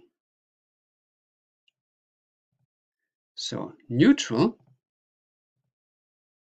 and male possessive pronouns going the same way. They go the same way. Wonderful, isn't it? Easy to remember, huh? Good. So let's find out about the female version. Now, what is, for example, in English would be her. This is her man. Would be das ist, and now something completely different comes in. Ihr Mann. Ihr Mann. Ihr Mann. Das ist ihr Mann. That is her man. Das ist ihr Mann. So something complete new for you. Now, what is it logically for the, how would you say for the child? That is her child. Goes the same again.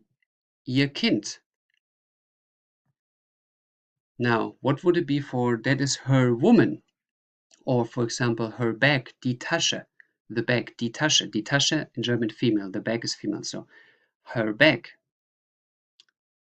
Now, stop a second, think about it. And it would be ihre Tasche. Ihre Tasche. Ihre Tasche. Super, eh? Okay, clear relation. Now, if it's ihre Tasche, how would you say it? These are her children. These are her children. Stop the video and think about it. Now, it goes the same way. The answer is logically ihre Kinder. Das sind ihre Kinder. Das sind ihre Kinder. Wonderful. So again, we see the parallels. It's the female going like the plural, and the neutral goes like the man, the male. Okay.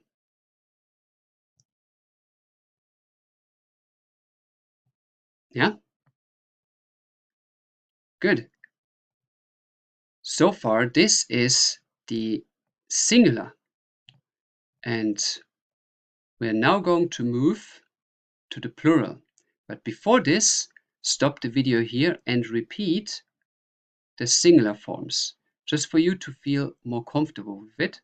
To have a long-lasting effect, you should always repeat everything instantly when you learn it and just not look at it. This is making you forgetting everything in very short time.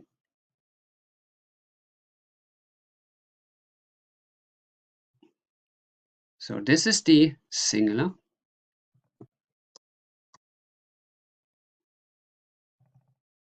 Stop here and repeat it for at least 5 minutes.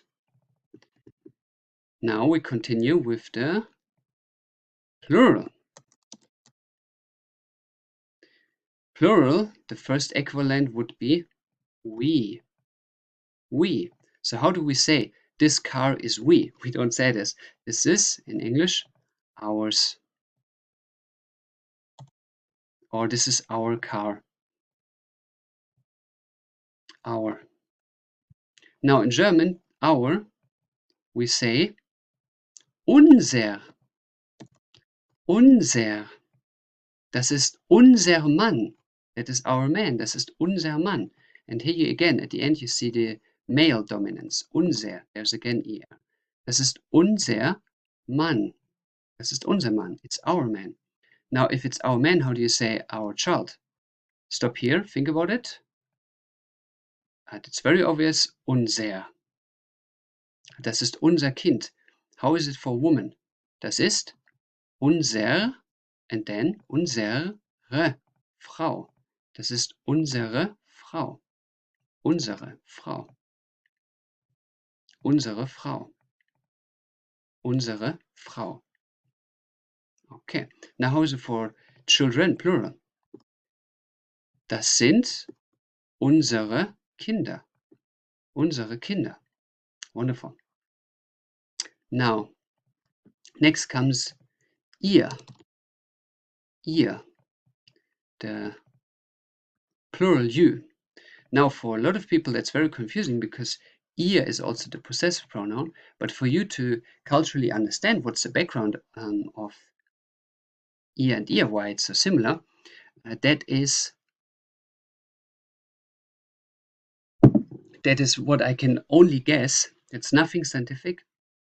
Just by my cultural-based knowledge, how the language developed, it might be because whenever something completely changes in the personal pronouns and or the possessive pronouns, it starts with India hotel, so I and H, and then add something at the end. So these look like something very strange, something artificially made. That might be because, first of all, the ear in the personal pronouns, this ear, is something that in other languages is also strange. For example, in Spanish, we say for ir vosotros. But in Latin America, where they learn Spanish, they say, in the most parts, ustedes. That might be by the studies or by the experience that I made with the indigenous, with the locals from Latin America, the natives, the First Nations, that in some of the languages they don't have this ear. They don't have it. It's not existing. So the Spanish imported this ear, and that's why in Spain it's vosotros, and for the Latin American people, it's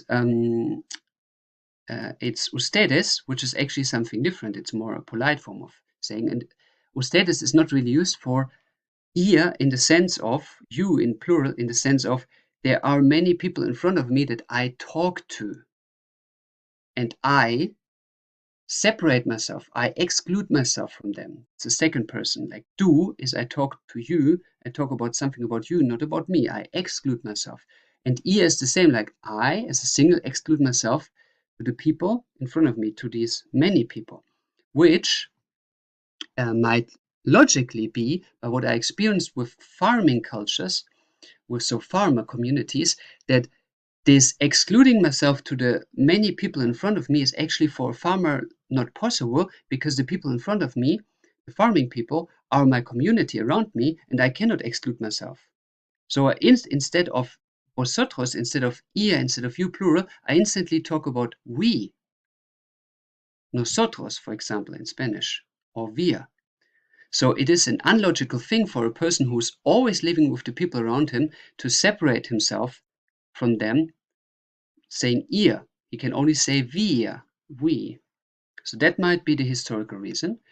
And for the ihr, for the female part, is that might be logically, because here we're talking about possessions, and in the past, in the Germanic cultures, including Scandinavian and also continental, so out as Germany, the the roles of male and female were strongly separated by the responsibilities.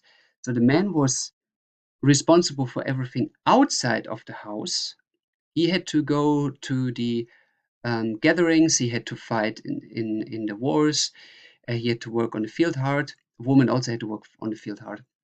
But the woman had the exclusive right for the most responsibilities and decision making within the household, within the house. So therefore, for example, the Vikings called it husfreyja, which means housewife, but actually husfreyja, wife, comes also included with the right that it's not only wife title, it is the title of having the key of the house, the key, the only key to open the box, to open the reserve box with food and the box that includes the precious things like the jewelry of the household and silver reserves. So the woman is the housekeeper and she has the exclusive rights. So now the thing is, if we talk about possession, there is no a possession for farmers in that way because everybody shares in the household something. But there is a possession if somebody else come outside of the household, like you have your house and your wife's possession is yours possession and so on. But now some stranger comes, and then we are talking about possessions because the stranger can steal from my household. And the things outside of the household, dealing with people who steal from a household, is the man's role. The man is responsible for outside of the household. So therefore, the possession of woman didn't exist because it was automatically woman and man possession was almost equal. Or de facto, practical equal. So the possession only started to exist outside of the household, and the outside of the household is the man, so automatically the possession is only referred with the male possession, which is sein.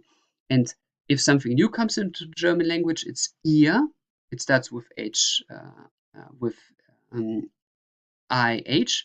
So the ihr is something that came newly into the German language, that is not 2050 years old. The German language was founded the early stages in the year 50 before, first time recorded, 50 before our time calculation, so 2050 years ago. So this is something that probably came later, and that's why it's something artificial, and that's why ihr, the woman's possession, is logically not existing in saying something because it is the same as the man's possession, just the man represents it.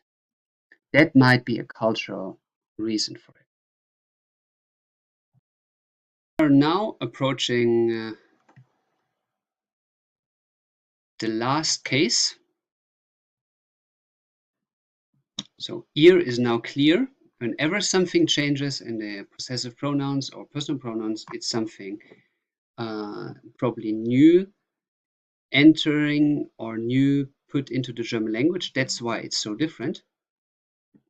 Now we go to the possession, not of ihr. We skipped it for a second. You now understand ihr, but we make a shortcut to the plural sie because it's incredibly simple to finish that one first. Sie and sie.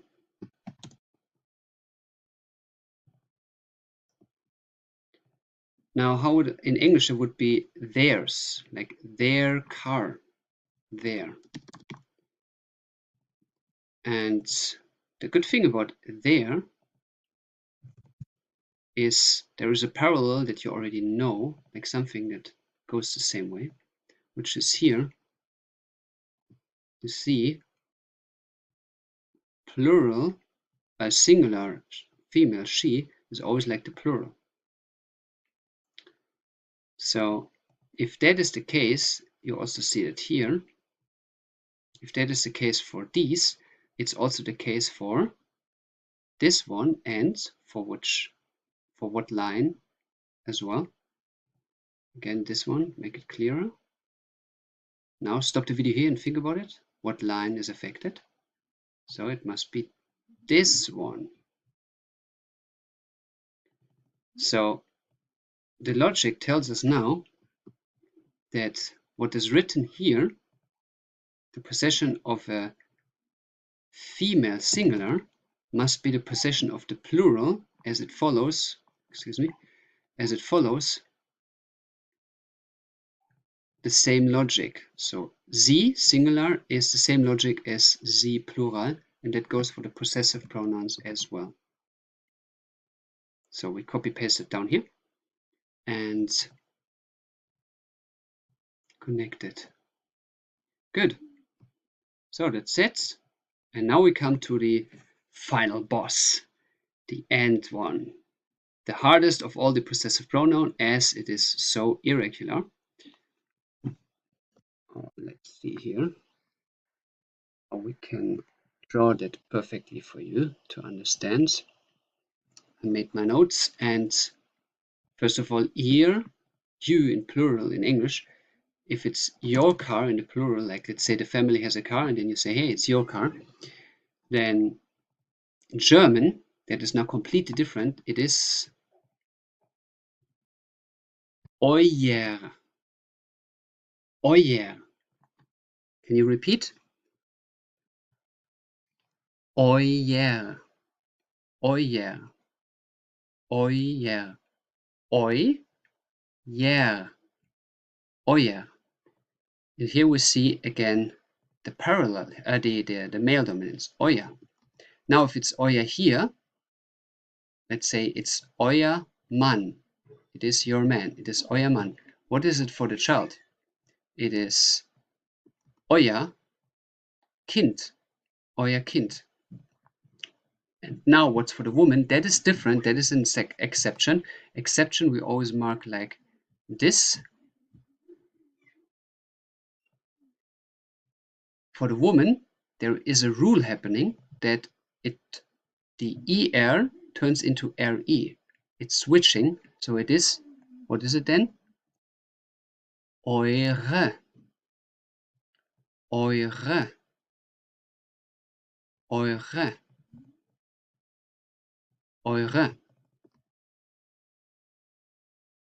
So the ER turns into RE. ER turns into RE. Euer Mann, eure Frau. Euer Mann, eure Frau.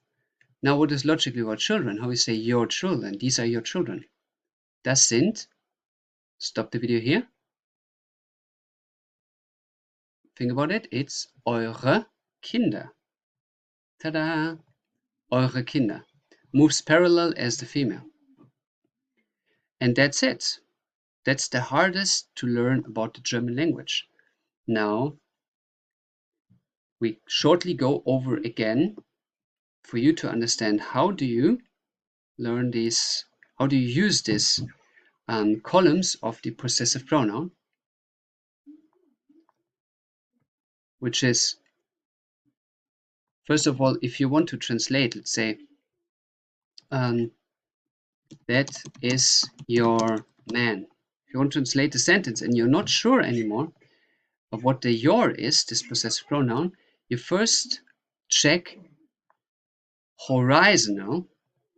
That means horizontally you're going this direction. Excuse me.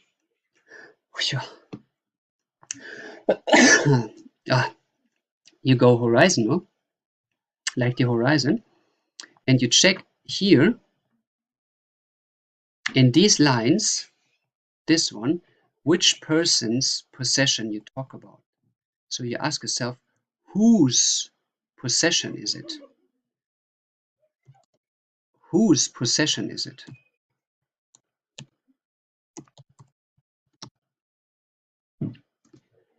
Whose possession is it?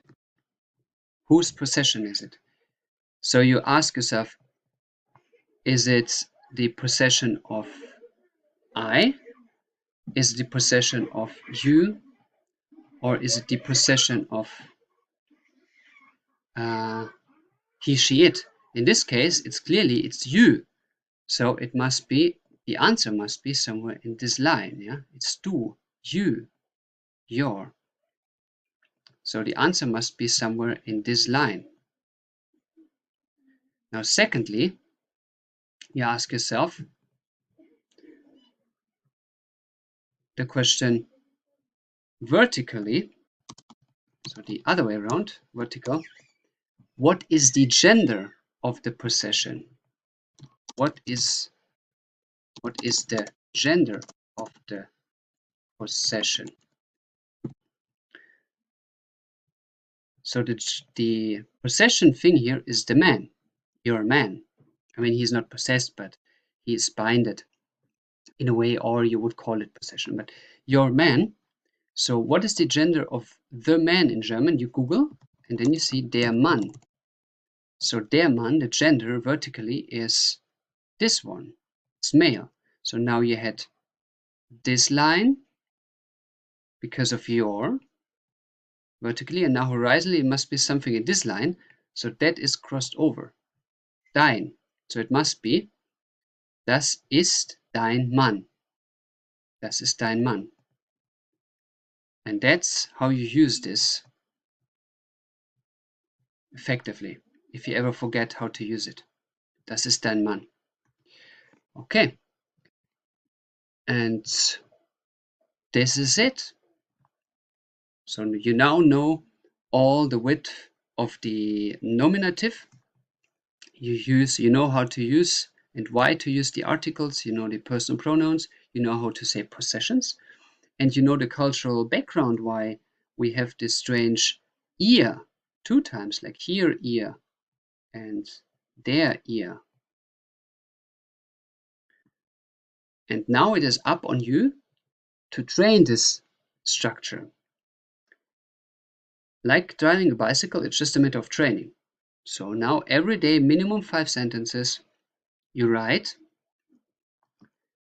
and you simply do that by pointing out relations that you have with the possessive pronouns. You, for example, think about your beloved or your mother or your neighbor, whoever, your friend, and then you think about an object that this person has.